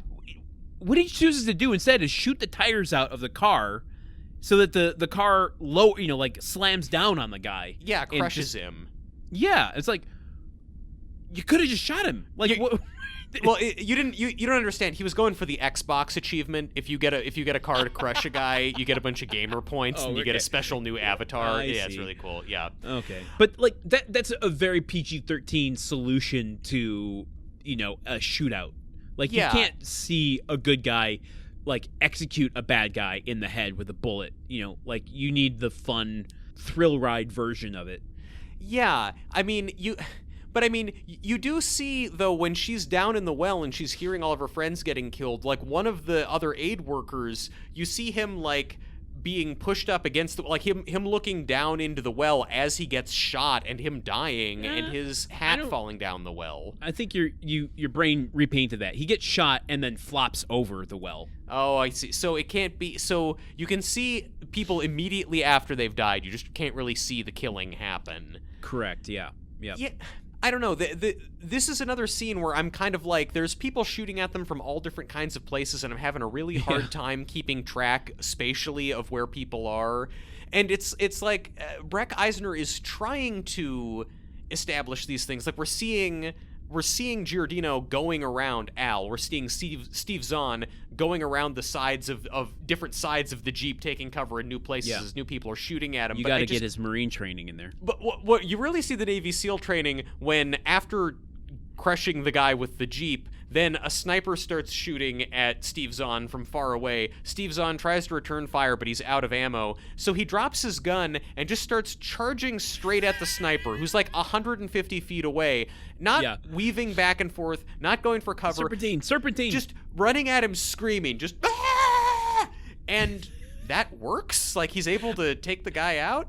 I mean, it only works because it's Steve Zahn who is throwing everything into the moment. Like, so just good. Like a superhero, man. Steve Zahn is, just a gem. Was this the beginning of the Renaissance? Like, was this when his career really took off in this movie? No. Oh, okay. I don't think it really ever, like, I don't know. It's not him. It's the industry didn't support, like, these sorts of character actors the way that it would have, in the 80s or 90s, or even, the classic Hollywood system. Like, what's the shelf life of this type of character? I mean, I don't know. I wish the shelf life of this type of character was longer. I enjoy... Well, what you wish and what reality are different things. I don't know. I mean, honestly, I'm shocked that... Well, they wanted... I don't know if you heard this. They originally wanted Jack Black for this role. Okay, now, listen. It's so weird that you say this because I had written another note the way that you had brought up Blood Diamond earlier. Imagine this movie with, like, Jack Black and Steve Zahn doing like a Spies Like Us adventure. Wait. So both Zahn and Jack Black? Yeah. Okay. No McConaughey at all. Get the super suave Mary Sue character out of there and like give me this adventure where they're just kind of like, as I said, Spies Like Us. They're out of their element, but they have too much confidence. Yeah. Okay. Yeah. I mean, that would be great. That is so not. Like Clive Cussler would like travel to Morocco with a knife clutched in his teeth to kill you. Cussler's still in timeout facing the corner. He's being observed by the Blair Witch right now. Oh no, but he's writing another novel as he's doing it. Oh, Landon, you shouldn't have put him in there for so long. Anyway, that was a note of mine. I'm like, that's the kind of like this type of movie needs that kind of dynamic to me. A dynamic duo, really. Yeah. Look, I like the thing is though, in interviews with the producers, they wanted Jack Black for it. Jack Black passed, and the producers quoted it's either an email or in court documents saying, if Jack Black had to choose between schlepping around the desert for 3 months or sitting on his sofa eating popcorn and watching TV, he was going to be sitting on his sofa. King shit. Jack Black, we salute an American hero. But then I really am glad though that he didn't take it because it opened up the best part of this movie. I mean, for Steve Zahn, who puts his whole Jack ass Black would have done an interesting interpretation of it too. I mean, Yes, he would have, but he would have been basically it would have been a precursor to what he's doing in Tropic Thunder to some degree. Like, I like the energy that Steve Zahn brings to it because Steve Zahn, you see him in some of these scenes where he's like doing commando shit with a gun, and it's like, oh, okay, I can kind of take him seriously as like an action hero, but then he's also doing these ridiculous lines and just like slapstick comedy. There's a scene at the end after he defuses a bomb that's been placed in a toxic waste barrel to blow up the solar plant that for some reason is a plot point in this movie. He has to go running out of the incinerator being chased by flames, and he like leaps out of the incinerator still chased by flames and grabs onto this like hanging cage or something and is clinging to it for dear life, almost getting incinerated. And he's making this face. He's got like his eyes are bugging out and his teeth are gritted so hard. He looks like Beavis from Beavis and Butthead. It's just like I can hear him just going like it's so funny just looking at him. Oh my God. I mean, yeah, I'm not complaining and would never deign to say this replace him, but Jack Black, I think you could sell it. Clearly you haven't seen Jack Black in Mars Attacks. I haven't, because that movie scared the crap out of me as a kid, and I'm not yet ready to go back to it. Okay. It scared me that anything could kill Jack Nicholson. Let's talk a little bit about the desert. Let's talk the desert adventure. Yeah. Or, by the way, did you know, Truman, the desert is a character in this film? Oh, is it now? Is it now? How much did they pay did the desert get scale, or was it because it was like overseas they could pay the desert way less? No, let's talk about how this starts to culminate, because at this point we're starting to see it's basically that the Confederate investigation, it has tumbled them into the World Health Organization issue. No. They have fully been like, nah, fuck this Confederate boat that we're looking for. We have to go do the Blood Diamond plot now. And then they get her. They take the jeeps from the guards they killed. They are driving through the desert for a while, and then they are intercepted by this group of nomadic, warriors called the Torags, who are a nomadic ethnic group who are fighting against the evil warlord. They go to the Torags camp, and then Steve Zahn is playing soccer with some kids. Oh my God! And he's chasing after a soccer ball, and it goes like down a million side streets in this little village and into a cave, and he follows it down into the cave and just finds a bunch of Caves of Altamira-ass paintings. I forgot about this set. This set. Oh my God. Breck Eisner. Have you heard of him? Eisner. Where does that name ring a bell? He says on the commentary track. I mean, you can read line items all day long, and I'm glad you have. And I will. Don't challenge me. Yeah. Breck Eisner was like so gung-ho on this audio commentary track about this scene, about this set, saying they wanted to scale it back.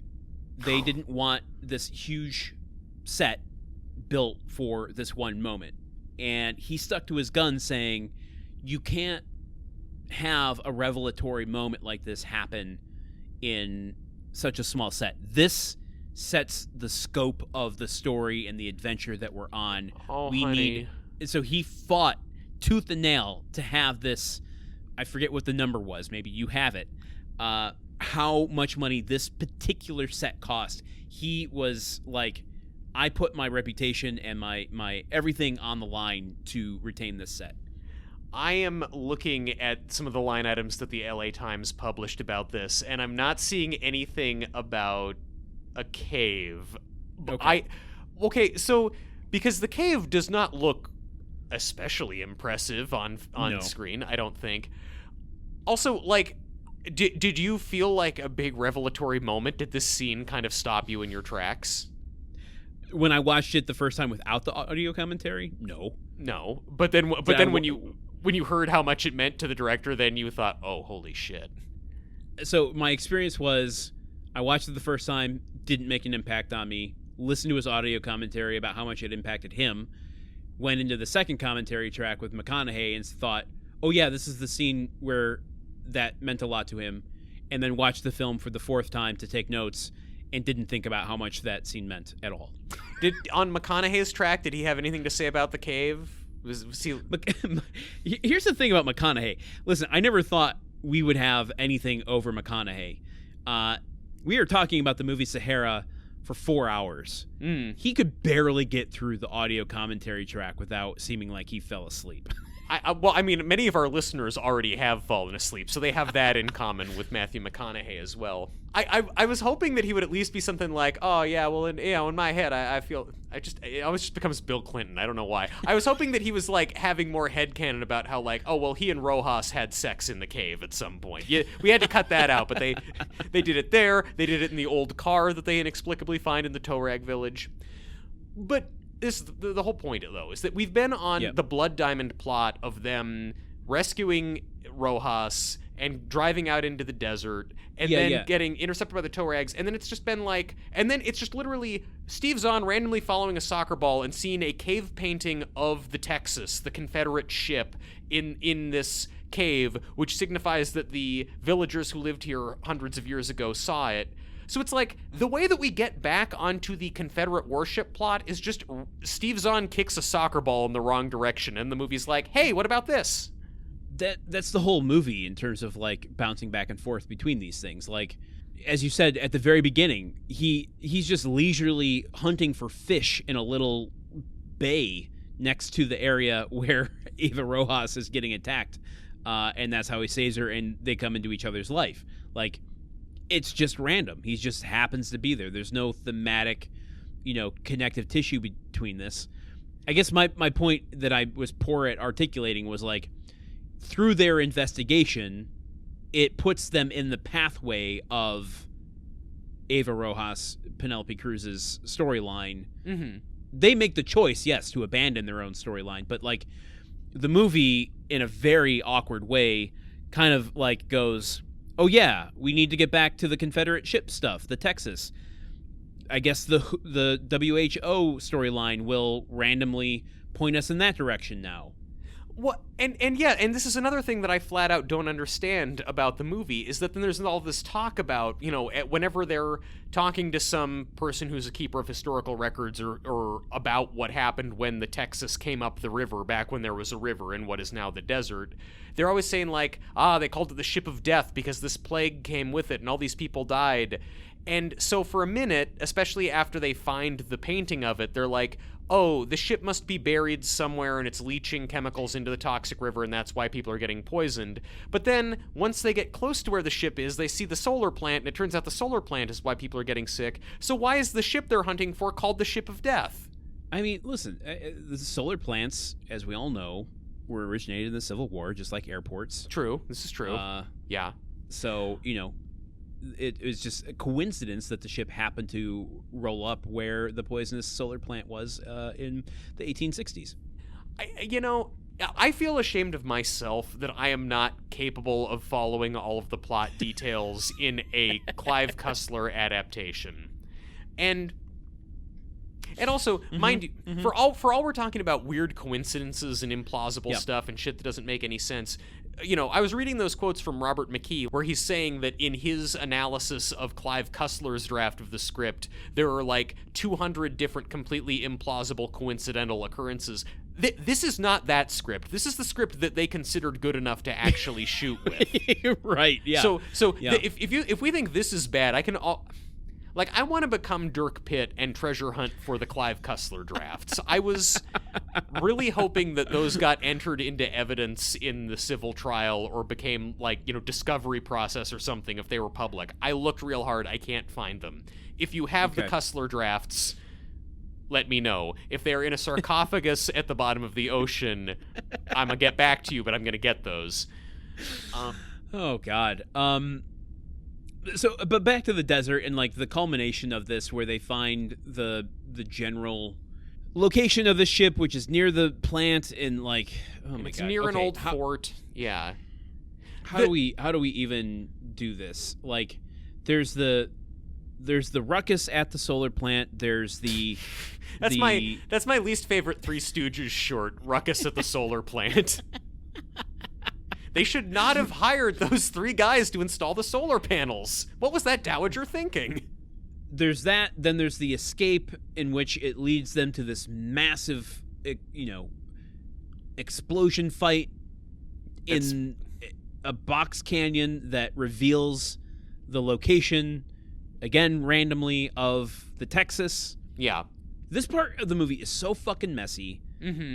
And it's just its approach to storytelling is my approach to karaoke. It takes it very seriously? To listen to Breck Eisner, he is a very serious person. I would not want to hang out with him. But well, after listening to this episode, he is desperate to hang out with us. Oh man, he's blowing up our phone. Guys. The roast me more, Queen. The approach I take to karaoke is I don't have any musical talent. I don't know how to hit notes, but I'm loud. I have pipes. I just don't know if they're in tune. That's good. Confidence takes you a long way. It's a Jack Blackian approach, yes. And I think that's what they're doing here. It's we're going to have the confidence to blow shit up and be loud and in your face, and maybe it tells a story. When you say when you mean that is Dirk Pitt's plan is to just be confident and loud and blow it up, or just the production? Who can say? I'll never tell. Look, the energy of the sequence of events in the last 40 minutes of the movie, which is basically the introduction of a solar plant, an extended train caper for them to get into the plant, which we can describe later or not. And then again, something that could have been cut, but Breck Eisner was I need that in the movie. Well, there's this whole extended sequence where to get into the solar plant, they have to jump onto, there's a supply train that runs into the solar plant, and that's how they get on. And they're riding the camels along and jumping onto the train, pulling themselves up. The whole thing, in the very back and forth over the different types of the script, Clive Cussler was very adamant that the train scene had to stay in it. So they basically included the train scene so they could get Clive Cussler to sign off on some version of the script. The train in this movie cost $348,750. I could buy a house somewhere in the Midwest with the money that they spent to put a completely pointless train in this movie. How does it... I don't even want to get into the logistics of how this train works in the fucking middle of the desert, but... train logistics are my shit, so let's do it. Before we leave the solar panel scene and the train, I know I said flannel. I know. I've had some rye. That's fine. And you're wearing flannel, so you're just kind of reacting to stuff in your environment. It's fine. The solar panel stuff and the fact that he paid that much for that train, the wide shot of that train, yeah, CGI. Mm-hmm. The solar panels and the solar tower, CGI. Well, I don't know, Landon. I don't know. No, I know from the audio commentary track. Well, I'm just looking at a budget line item here, and if it was all CGI, I can't understand how they spent $152,425 on faux solar panels. I do. It's when the guy falls and crashes through it. They had to have a practical solar panel for that. $150,000 worth. 3 Rainn Wilsons worth of solar panels. Well, you need at least 3 of them to do the stunt 3 times. But that the whole farm of them, sure, those wide shots through the binoculars, those are all CGI. And Breck Eisner is just like meticulous about pointing out every single thing in this movie that was done through CGI. Did you know CGI is kind of a character in this film? He didn't actually say that. Did he actually say that? You'll never tell. The only way I'm going to find out is if I go buy the Blu-ray of Sahara and sit down and listen to the audio commentary. I think that's great because in Raise the Titanic, the other Dirk Pitt adventure, it is all model work. The model work is not particularly great, but boy, there's a lot of it. And the producer of that movie, a fascinating British man named Lou Grade, specifically said during the press tour for that movie, well, the reason we don't have A-list actors in the movie is because we spent all of that money on really good models. So truly scale models in tanks are the our character in Raise the Titanic. So it's only fitting that CGI would be a character in this movie. And a later quote that Lou Grade gave about Raise the Titanic after its bombing was, "It would have been easier to lower the Atlantic." Beautiful. Of all of the weird rich men who have had their lives completely ruined by Clive Cussler, Lou Grade is far. I prefer him vastly over Philip Anschutz. Mm-hmm. Okay. We've gone astray though. They sneak into the solar plant on the train, bunch of capering and shooting and whatever at there, and the Rojas gets captured, and Dirk and Al escape, and they're in the desert, and they turn a crashed plane into a glider and ride that around. And I forgot about that. That the pivotal scene. We need to know how they get out of it. Okay, hold on. A couple like back-to-back ludicrous concepts here. They're captured, Dirk and Al, and handcuffed to the back of a pickup truck. Yes, being driven away from the plant. Yeah. Yes, they're Dirk's spontaneous problem solving. He's always got this Confederate coin in his pocket that he's thumbing around. It's awesome that the bad guys didn't take this valuable piece of treasure away from the man they're about to kill. It perfectly fits into a Phillips head bolt, in which, in this Jeep, the bed of it is bolted only through 2 bolts on either side. 1 bolt on each side. Yeah. Just 2 bolts holding in a heavy-ass Jeep bed. Yeah. Yeah. They unscrew it, they kick themselves loose, and just slide off into the desert on their backs on this bed, and the car drives off, not even realizing there's no more weight of 2 people in the back of it. And the drivers of the truck do not hear the 2 guys kicking against the cab of the truck repeatedly to loosen themselves. They're also both handcuffed to the truck bed that they have now launched off on, so they've got that. So then they this is where I wanted more of this, of okay, I could have bought that scenario maybe if it was handled a little bit differently, but okay, now they're handcuffed to the bed of a truck walking through the middle of the Sahara Desert. How do they get out of this one? Yeah. That's fun, and I want to live with them in that. They carry it for a while, and you get some shenanigans that you'd expect, like they trip and fall down a hill and it turns into a sled, and the sled, puts them out by this buried plane. Yeah. Again, there's a whole preface if you're interested about the backstory of this plane in the book. and a $2.5 million prologue scene that was never shown. Yeah. Yes. They get out of the whole handcuffed to the bed of the thing situation simply by seeing this plane and an offhanded ADR line, McConaughey saying $5 says there's a toolkit inside that plane. And then it's just... And then we cut to a series of shots, just like long panning shot of all these tools on the ground, and clearly they've used this toolkit to cut themselves free. We don't see it, but now they're free from the bed of the thing.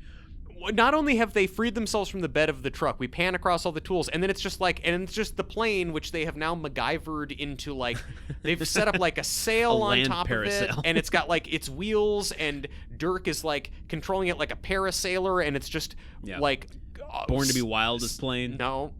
Magic Carpet Ride. Magic Carpet Ride. That's another $50,000. Put it on Breck Eisner's tab, everybody. But it's nuts because this is like this is such a pivotal scene in terms of how the movie was promoted. It was pivotal enough that they spent millions of dollars filming a scene of a lady crashing her plane in the desert to set up why the plane is there. And the plane glider thing is on screen for like a minute. There's not even... Yeah. You look at 6 Days, 7 Nights, a movie that we had some problems with. Mm-hmm. They at least had the good kindness to show a montage of Harrison Ford and Anne Heche fixing up the plane that they used to get out of the situation. Here it's literally just they look at the crashed plane, and the next shot is just panning to them having turned it into a glider. Like, we don't get the process or the conflict or the banter. We just get the end result of them riding away. We are an hour and 20 minutes into this movie at this point, so like we need to speed things up a bit. They ride off on this plane, and they. By the way, wait, is this in the book? Yes, it is. Is it? How many chapters of the book is this? At least 17. Oh my god! I forgot. Well, there just really hasn't been a good point at which to introduce this, which is at a pivotal point in the book. While they are searching for the Texas, they are missing crucial information. They don't know where to go next, and they're kind of stranded. And they come across a prospector in the desert. Great. And this prospector in the Sahara Desert is American. Has been investigating things himself and gives them this crucial information that leads to them. Truman's eyes getting squintier as this movie goes on. I smell a rat. Oh, keep going. This old prospector gives them the crucial information they need to locate the Texas, to get the plot on the way and succeed at the end of the day. In fact, once they succeed, they all cheer the name of this prospector who helped them. The name of that prospector in the book is Clive Cussler. Motherfucker. He does this so much. He does it in multiple books.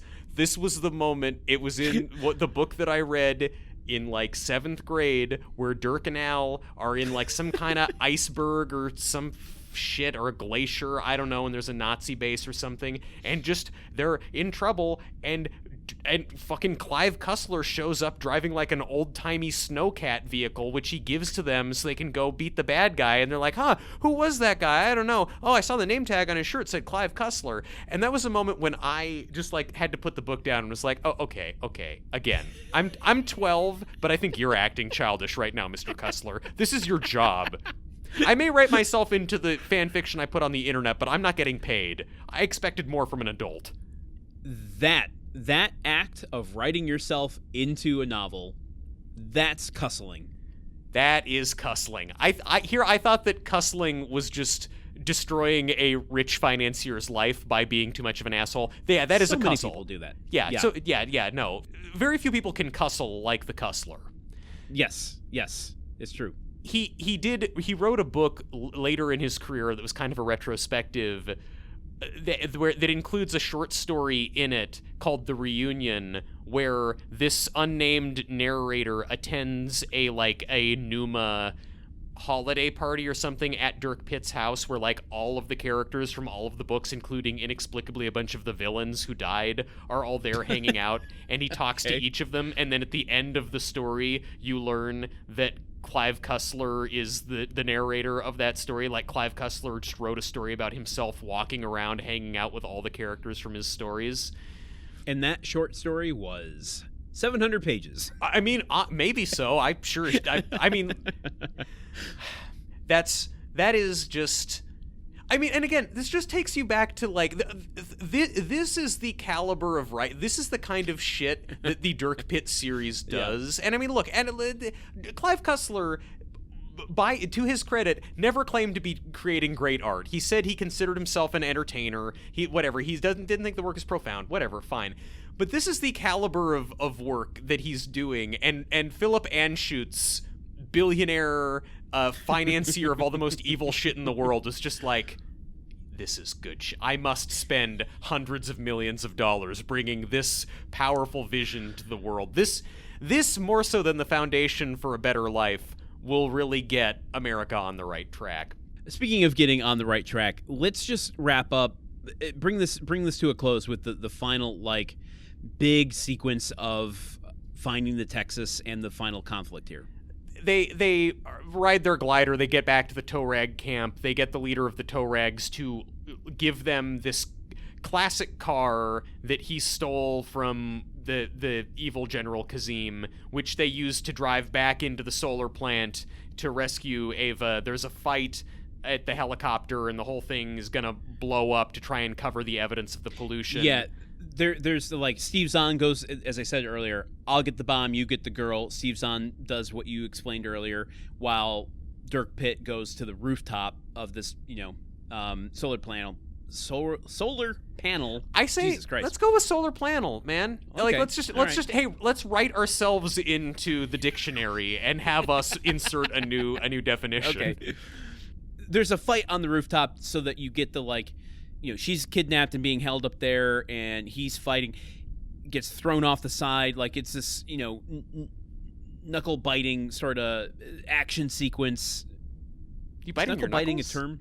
Well, I mean, I think you bite your knuckles. What do you do when you're like, I feel like that's like, that? that's either you're like, I think that biting the knuckle is almost more like, oh, hello.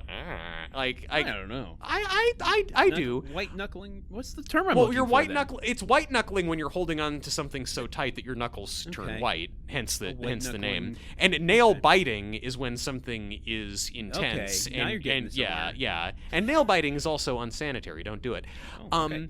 Yes, but he's hanging off the thing, and then you think he's fallen off, but he pulls it back to the future too, and he's actually still there, and and he kicks the guy off, and he falls to his death. Yeah. Anyway, they save the day for the solar plant to a degree, and all three of them get back in this car and start driving away. This 1930s touring car, really fancy, beautifully restored, which they're just driving around in the open sand and desert, and it handles like a dream. It's great. It's not an issue. There is a moment when they're being chased through this like little village, and they're going under these like real low hanging pillars and stuff like that, and they're barreling toward a brick wall. Oh, God. And Steve Zahn is in the back like shooting this AK-47 at all the bad guys, this helicopter that's fighting them, and McConaughey's just like, Al, I need a door. And Steve Zahn turns, faces the front of the car, and just like shoots an arch into the stoneway so that this old ass antique car can burst through the stone because he shot a doorway into it. Yes, they're driving around an old French Foreign Legion fort that was built hundreds of years ago, and these stone walls that were built to withstand cannon fire of a fort, a military installation, he sprays a few rounds at it, and then this car is able to smash through without even slowing down. Like, it's made out of cardboard. It's weaker than the walls in my apartment. It's almost as if it's built like a VW Bug. Yeah. Yes, it has, but it doesn't have that like powerful arch shape that the VW had in the Recruit. And the car is completely undamaged. It's and the fine. Mexican. It's fine. And the so many good car bits. But then after driving out through that thing, they're being chased by this helicopter with the evil General Kazim in it, and they have a bunch of dynamite that Steve Zahn took out of the solar plant. And basically they're driving along next to this massive dune, and they're having Rojas throw the dynamite out into the dune, and Zahn is shooting it to make all these big explosions to create like smoke cover for them. And then this dislodges enough sand that suddenly they've uncovered the ship. The Texas is there. They're just flinging explosives around randomly, and it uncovers the completely unscathed Civil War battleship they've been looking for by accident! Completely by accident! It's not even like we know it's going to be in this spot. It's just like, I don't know, fling fucking dynamite around until we find the thing. Like, they spent so much money on this movie. They spent Side note. Okay, side note. What's the line item for the helicopter? Line item for the helicopter? The LA Times was not thorough enough in their reporting. I don't have the line item for that. Like, I know the helicopter for the boat chase was something like $28,000 a week. It's the same helicopter. Okay, same one? All right. Yeah. Okay. How much was it? $28,314 a week. I guess that's for a camera helicopter, a week. Though. Yeah, okay. Per week. Yeah. I don't know how many weeks they used it for in two different sequences, but I mean, it factors in heavily to the end of this sequence here, or not this, the entirety of the sequence, the end of this movie. Yeah.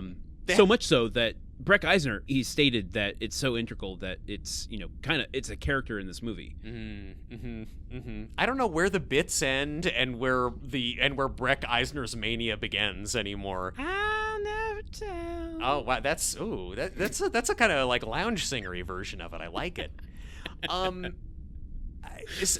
So they've uncovered the ship, and the helicopter's flying around shooting at them, and the general's army is coming, so they go running into the ship, and they get one of the cannons working, and they shoot the Texas. A stranded, landlocked ship. Yes. It's a tank of a ship. It's very it's powerful. Essentially a fortress at this point. Yeah. And they get that is what they're taking shelter in. They're taking shelter in it, and one of the cannons still seems to be working, so they load up and fire this 19th century cannon right at the perfect time to hit the general's helicopter. Boom, headshot. Boy, Truman, that is such a shot in the Paramount high definition action coming at you. Ooh. Is it now as far as climactic cannon moments go, I don't like it quite as much as the pirates in 6 Days, 7 Nights shooting up and then having the shell come down and hit them. Yeah, I didn't think we'd have so many parallels between this and 6 Days, 7 Nights, but there are quite a bit. Much like 6 Days, 7 Nights, this movie has a character getting a flare gun out and accidentally firing it in the wrong direction. You're right. Yeah. Oh my God. I am right. Yeah. That's crazy. I don't know if it's crazy. It's crazy that we have imprinted so highly on a bunch of forgettable films that we've gotten to this point. Yeah, but so they shoot the cannon off. They find a bunch of gold coins in the bottom. Also, much like Vampire in Brooklyn, Dr. Rojas is running around the ship trying to find a cannonball, and she falls through some rotten wood and winds up in a lower level of the ship.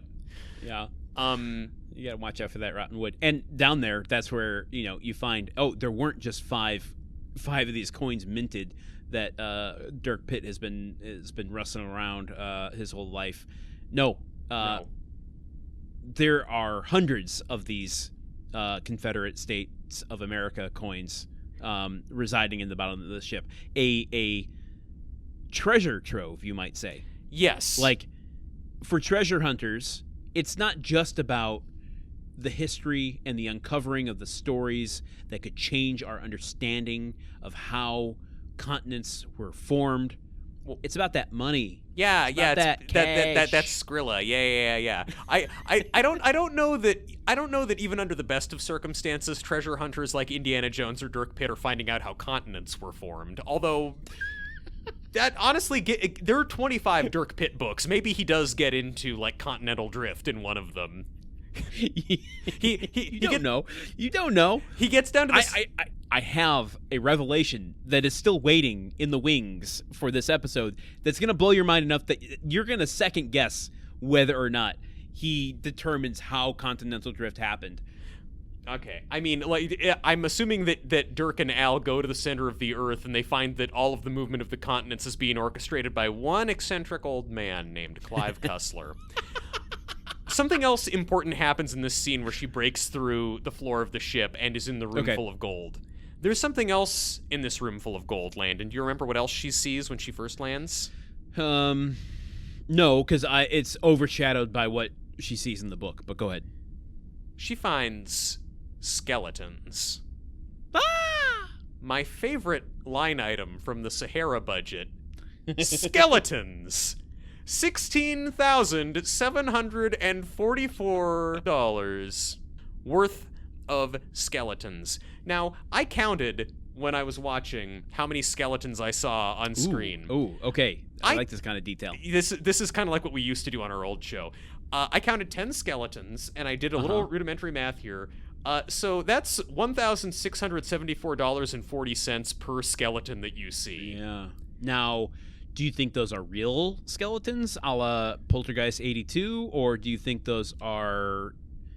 Do you think the actor skeleton is in this bunch of skeletons? You mean the actor Jack Skellington? No, just the actor skeleton. I trapped you up now. It's like solar planels. I don't think the actor skeleton is among these skeletons, because if so, if these are just prop skeletons, $16,000 sounds too high. If it's an actor named Skeleton, $16,000 seems too low. You know what I'm saying? Agreed. Yes. Yeah, we're in a weird range. Okay. I don't know. It's just I just think sometimes lately about how many problems in my life would be solved if someone would Venmo me the skeleton budget for the movie Sahara. I don't need much. I just need Sahara skeleton money. That would fix me for a while. I want to circle back to the skeleton idea. Let's just wrap up the nonsense that happens here by saying the cannonball takes down the helicopter, which basically cuts off the head of the snake. The rest of the troops that were fighting alongside the warlord put their arms up, and they're like, they can't. That couldn't have worked, right? What? They turn around and find out that the Tuaregs are, secretly behind them and holding their guns at, so they've stopped.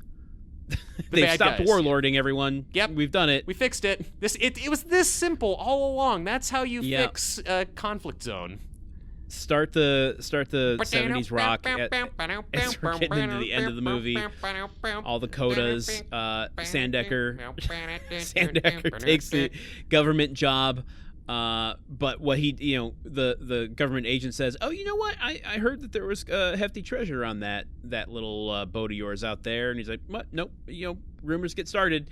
And then we cut to a shot of the treasure, all the Confederate coins being held in the cave, which seems like a weird place to put it, but... Well, yeah, it's implied that they've given all the Confederate treasure to the Tuaregs, which is... So the movie's kind of saying, like, yeah, we'll just, to fix things, we'll just give one ethnic group all the money and resources. We'll just finance one group of fighters in this civil war, and that'll sort everything out. I did not get that from that. My wow, your gleaning of it was that the Tuaregs were holding that money for them, like they were hiding it out there. I mean, I don't know. It seems as though they didn't take. Well, you were going on about how like it's all about the money and it's all about the Benjamins. The only thing Dirk Pitt seems to have taken away treasure-wise is the car that they were driving around in. That's in remarkably good shape. I stand corrected. My interpretation of it. I mean, I think my interpretation of it could still be valid. They don't go to any lengths to explain it one way or the other. It just occurred to me that they spent like 3 times the skeleton budget to get Rainn Wilson in this movie. Kind of fucked worth up. It? Yeah, worth it. I suppose so. Anyway, okay. I'm sorry. Continue. So yeah, we're grooving out to funky music. We're wrapping things up. They also the government stooge is offering to make Numa a part of the U.S. government, and, Admiral William H. Macy is on the fence about it, and then he conditions it on a couple things. One of them is that they send the CIA to assassinate that guy by poisoning him, and then the other one is, I want a new yacht, and they're like, yep, absolutely, we can do that. So... And get Rainn Wilson some new computers, which, fine. He didn't even ask for. I mean, at least they're thoughtful. Yeah. I mean, I do love that we're like, it's 2005. We're means testing welfare recipients, but yeah, we can find the money to buy William H. Macy a new yacht. Cool, great. So, are you ready for the big revelation that I'm sure you're glad you waited to hear? Yes, I'm sure I am. Also, Matthew McConaughey and Dr. Rojas are in the surf, and they're going to hook up, and it's great. Okay, what's the big revelation, Landon? You see this here? I don't really see all of it. It appears to be a book. Clive Cussler, Sahara. Yeah. Okay. Wait, is that Abraham Lincoln on the front of the book? That's Abraham Lincoln. And what does it look like he's inside of? Well, it looks like he's inside of the sun. It could be the sun. It could be. Because it's the Sahara. Yeah. What else is kind of round and golden like that? Well, I mean, pennies aren't made of gold, but what's round? You're right, they're not. But it could be a coin. It could be a treasure. A gold coin is a treasure, right? Yeah. Why would the Confederates have a Union president on the coins that are their treasure? It's a good question. Yeah. Maybe he's not on the coins, but maybe Lincoln is the treasure. Wait, what? Wait, what? Wait, what? Is the right response to that. What? Wait, how is Lincoln... In this here book, I'll do the Foley again. I thought you listened to it, but then you also own it. In this here book... Yeah. Well, because I owned it, and you see how thick that is? Yeah, it's a lot. And I thought, is there an audiobook of this? There is. I'll listen to it. Can I listen? Did an old man give you the audiobook at a crucial point in your quest? No, it's on YouTube. Oh. You had this up on YouTube the whole time? In this here book, Sahara by Clive Cussler. Yes. The Texas, in the preface, whisks away from America, rumored to have Abraham Lincoln aboard. What? And when Dirk Pitt and Al Giordino and crew discover the Texas at the end of this here book, Sahara by Clive Cussler, they discover that actually aboard the ship is the corpse, the bones, the true life body of our president, Mr. Abraham Lincoln, and that there's a government conspiracy and cover-up that sent a fake Lincoln to be shot at what? The theater No. by John Wilkes Booth to cover up the missing president who was captured by the Confederate soldiers and taken to Africa, where they all died aboard a boat. This book here changes history by revealing to the American public that no, what you know about Abraham Lincoln's assassination is not true. He actually died aboard this boat in Sahara. I have his corpse to prove it. Okay. Okay, I think the 3-part episode alarm is flashing on the instrument panel now. Oh, Landon, why did you wait so long to give me president facts? You know those are my favorite kind of facts. Okay. So Speak through your emotions. Okay, I'm gonna say that the concept, if you told me, hey, they have a body double of the president to hide the fact that the real president is actually dead, I would say, oh, you really got into QAnon, huh? Wow, that sure is interesting. I'm going to leave now. Okay.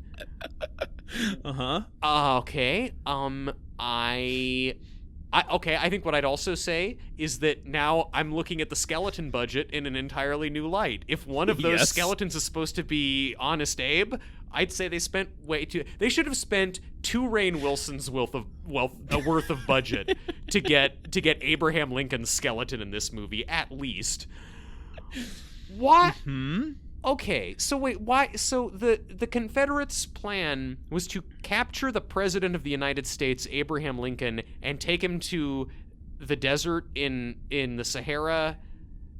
To whisk him away and hold him prisoner to end the war and win it, but they got. It's right there in the rules. We captured your president. You have to let us win. Ah, shit! Damn it. Something went awry, and they got sent a sail to the Atlantic, and once they were in the Atlantic, ended up in the Sahara. If you're asking about the logistics of that, guess what? It happens between the end of the preface and when they find the boat in the Sahara, so I don't have answers for you. This is the thing.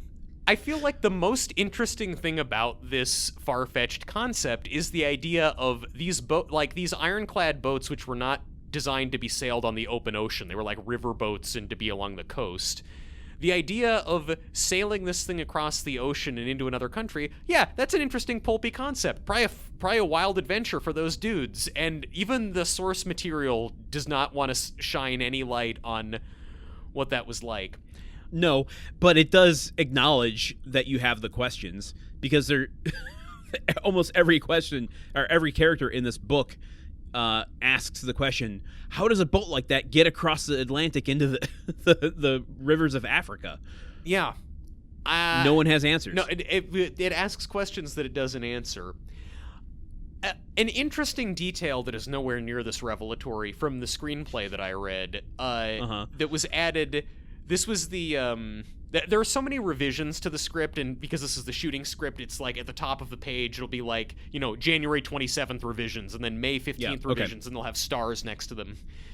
Some revisions that were made on May 27th, 2005, while the script was well underway. There's one page when they're on board the boat, and they find like some documents from the captain of this ship that allude to why he took the ship to Africa. And in the script, Dirk reads the letter and says, he brought all this gold to Africa. He was inspired. He was bringing it to where he felt like it belonged. So it's, I think, kind of point like one of the 10 writers was trying to point to like this Confederate guy had a change of heart and wanted to basically do some low-key reparations.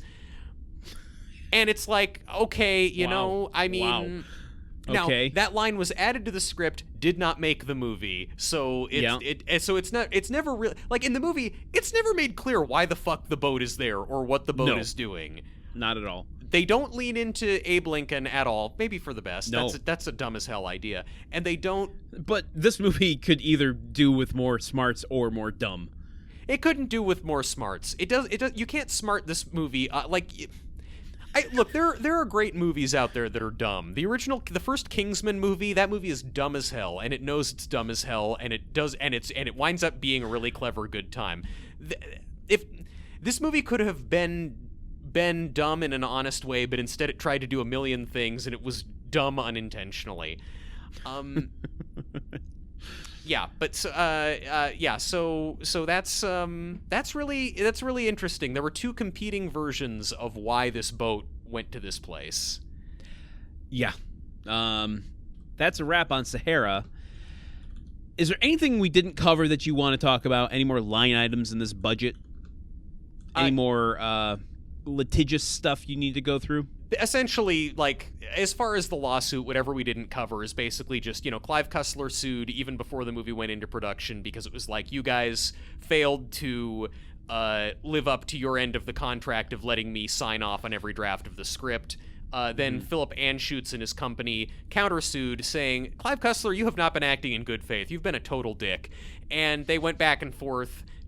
All kinds of horrible things were said on either side. The whole reason that we have access to all of this line item data about the budget is that some anonymous party leaked all of this information to the LA Times, which feels like a real Clive Cussler move, that he wanted to really rat fuck them by putting all their shit in the street.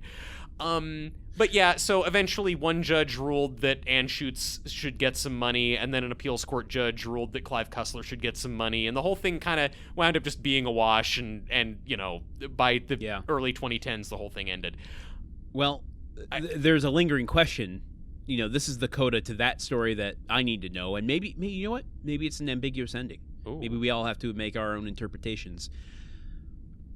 That love that Philip Anschutz felt for Dirk Pitt and the novels, the one that really spurred him on to join this adventure in the first place. Mm-hmm. Did that love sustain through the hurt of these trials, despite his antagonism with Clive Cussler? I don't really know about that. The LA Times did not get a chance to ask Philip Anschutz if he is still a Dirk Pitt fan. If he was, they did not ask Philip Anschutz if he went right out after this movie was released to read the new Dirk Pitt book Treasure of Khan, or the subsequent books Arctic Drift, Crescent Dawn, Poseidon Zero, Havana Storm, Odessa Sea, or Celtic Empire. Nor did they ask if he went back to revisit any of the classics, such as Iceberg, The Mediterranean Caper, or Pacific Vortex, which has a with an exclamation point, or Raise the Titanic, or my personal favorite, Night Probe from 1981. I don't know anything about that. What I would like to close on from my notes is, most of the quotes that we have from Philip Anschutz, he did a video deposition for the civil trial, kind of ruminating about all this. And he said, "What I wanted to do is make a good film. At the end, we spent, in my view, too much money." Really makes you think. The words spoken from an enlightened person. Yeah. Maybe you should. So everybody pay a little more attention to those Foundation for a Better Life billboards that you see oot and aboot. Inspiring, truly. Yeah. Pass it on. All right. Well, then, I guess that brings us to the question: why was this movie forgotten?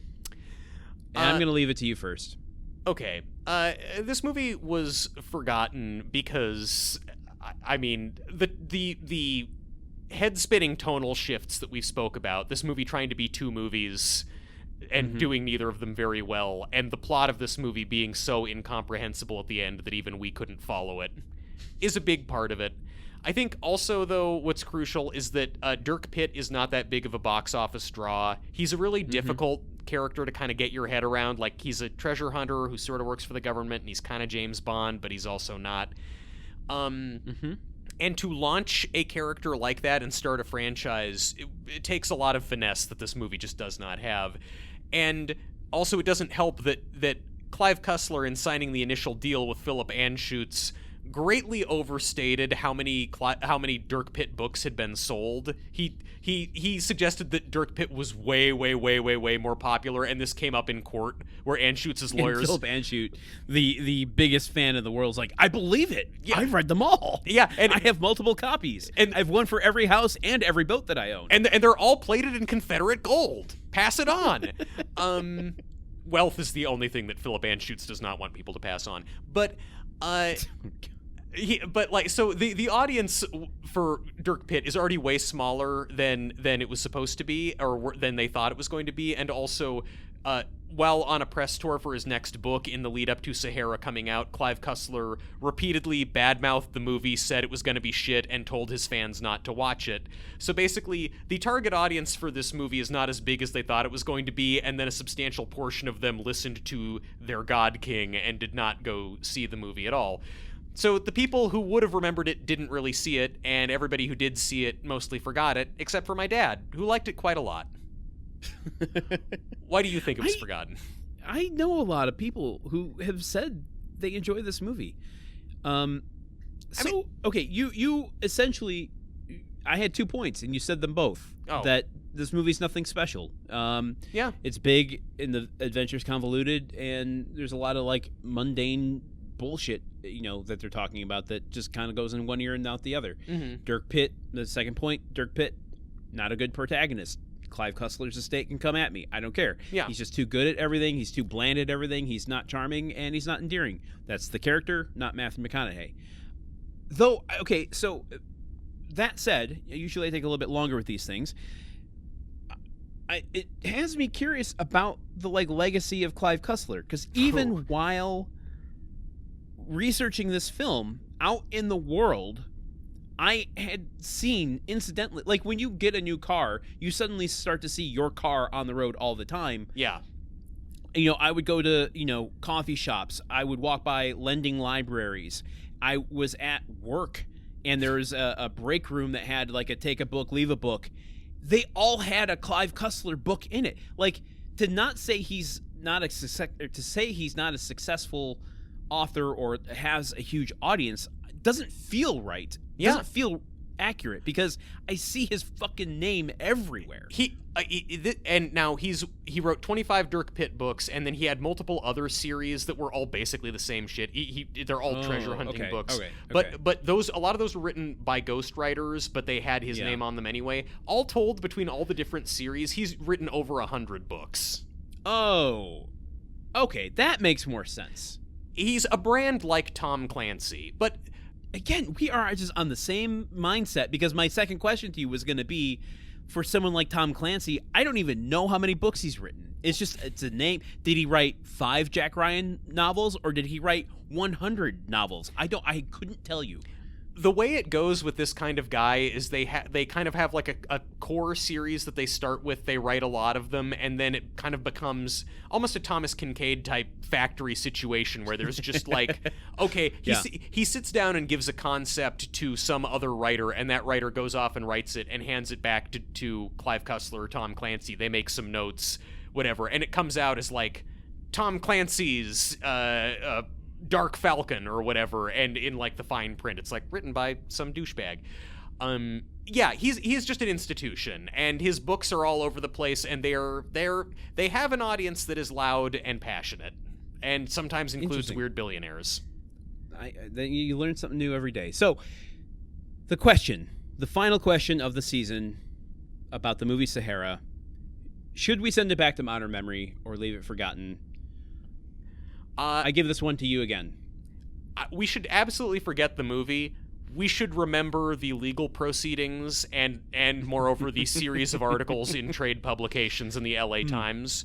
Because the most interesting story here is the story about Hollywood and about films and intellectual property and how they are packaged and financed and what is spent and what is gotten in return. Yeah. Questions we've been asking all season, and that I want to continue to investigate further. Yes.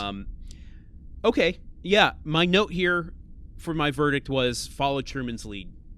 I felt like your heart was in this more. Wow. You read an 18-hour book, dude. I did. It's true. But, I watched this 4 times.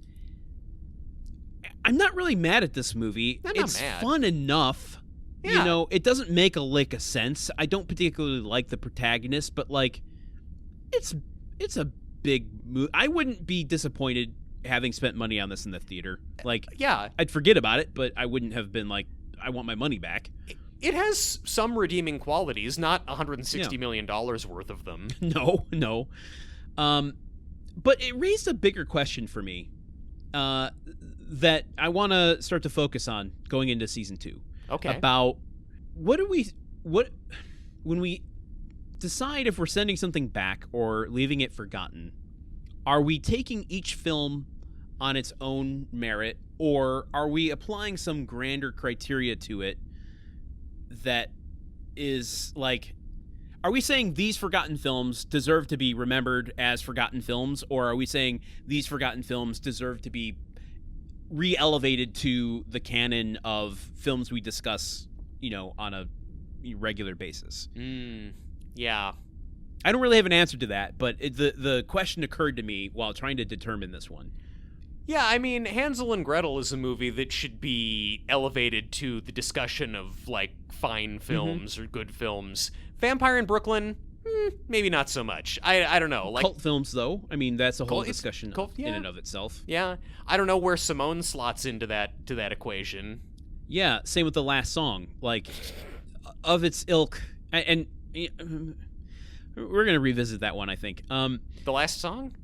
Yeah, not the movie, the conversation about sending it back to modern memory. But anyway. Wait, can we retroactively take it away? Oh, wow. Well, I don't know. We'll see what's in store for us in the future. Oh, man.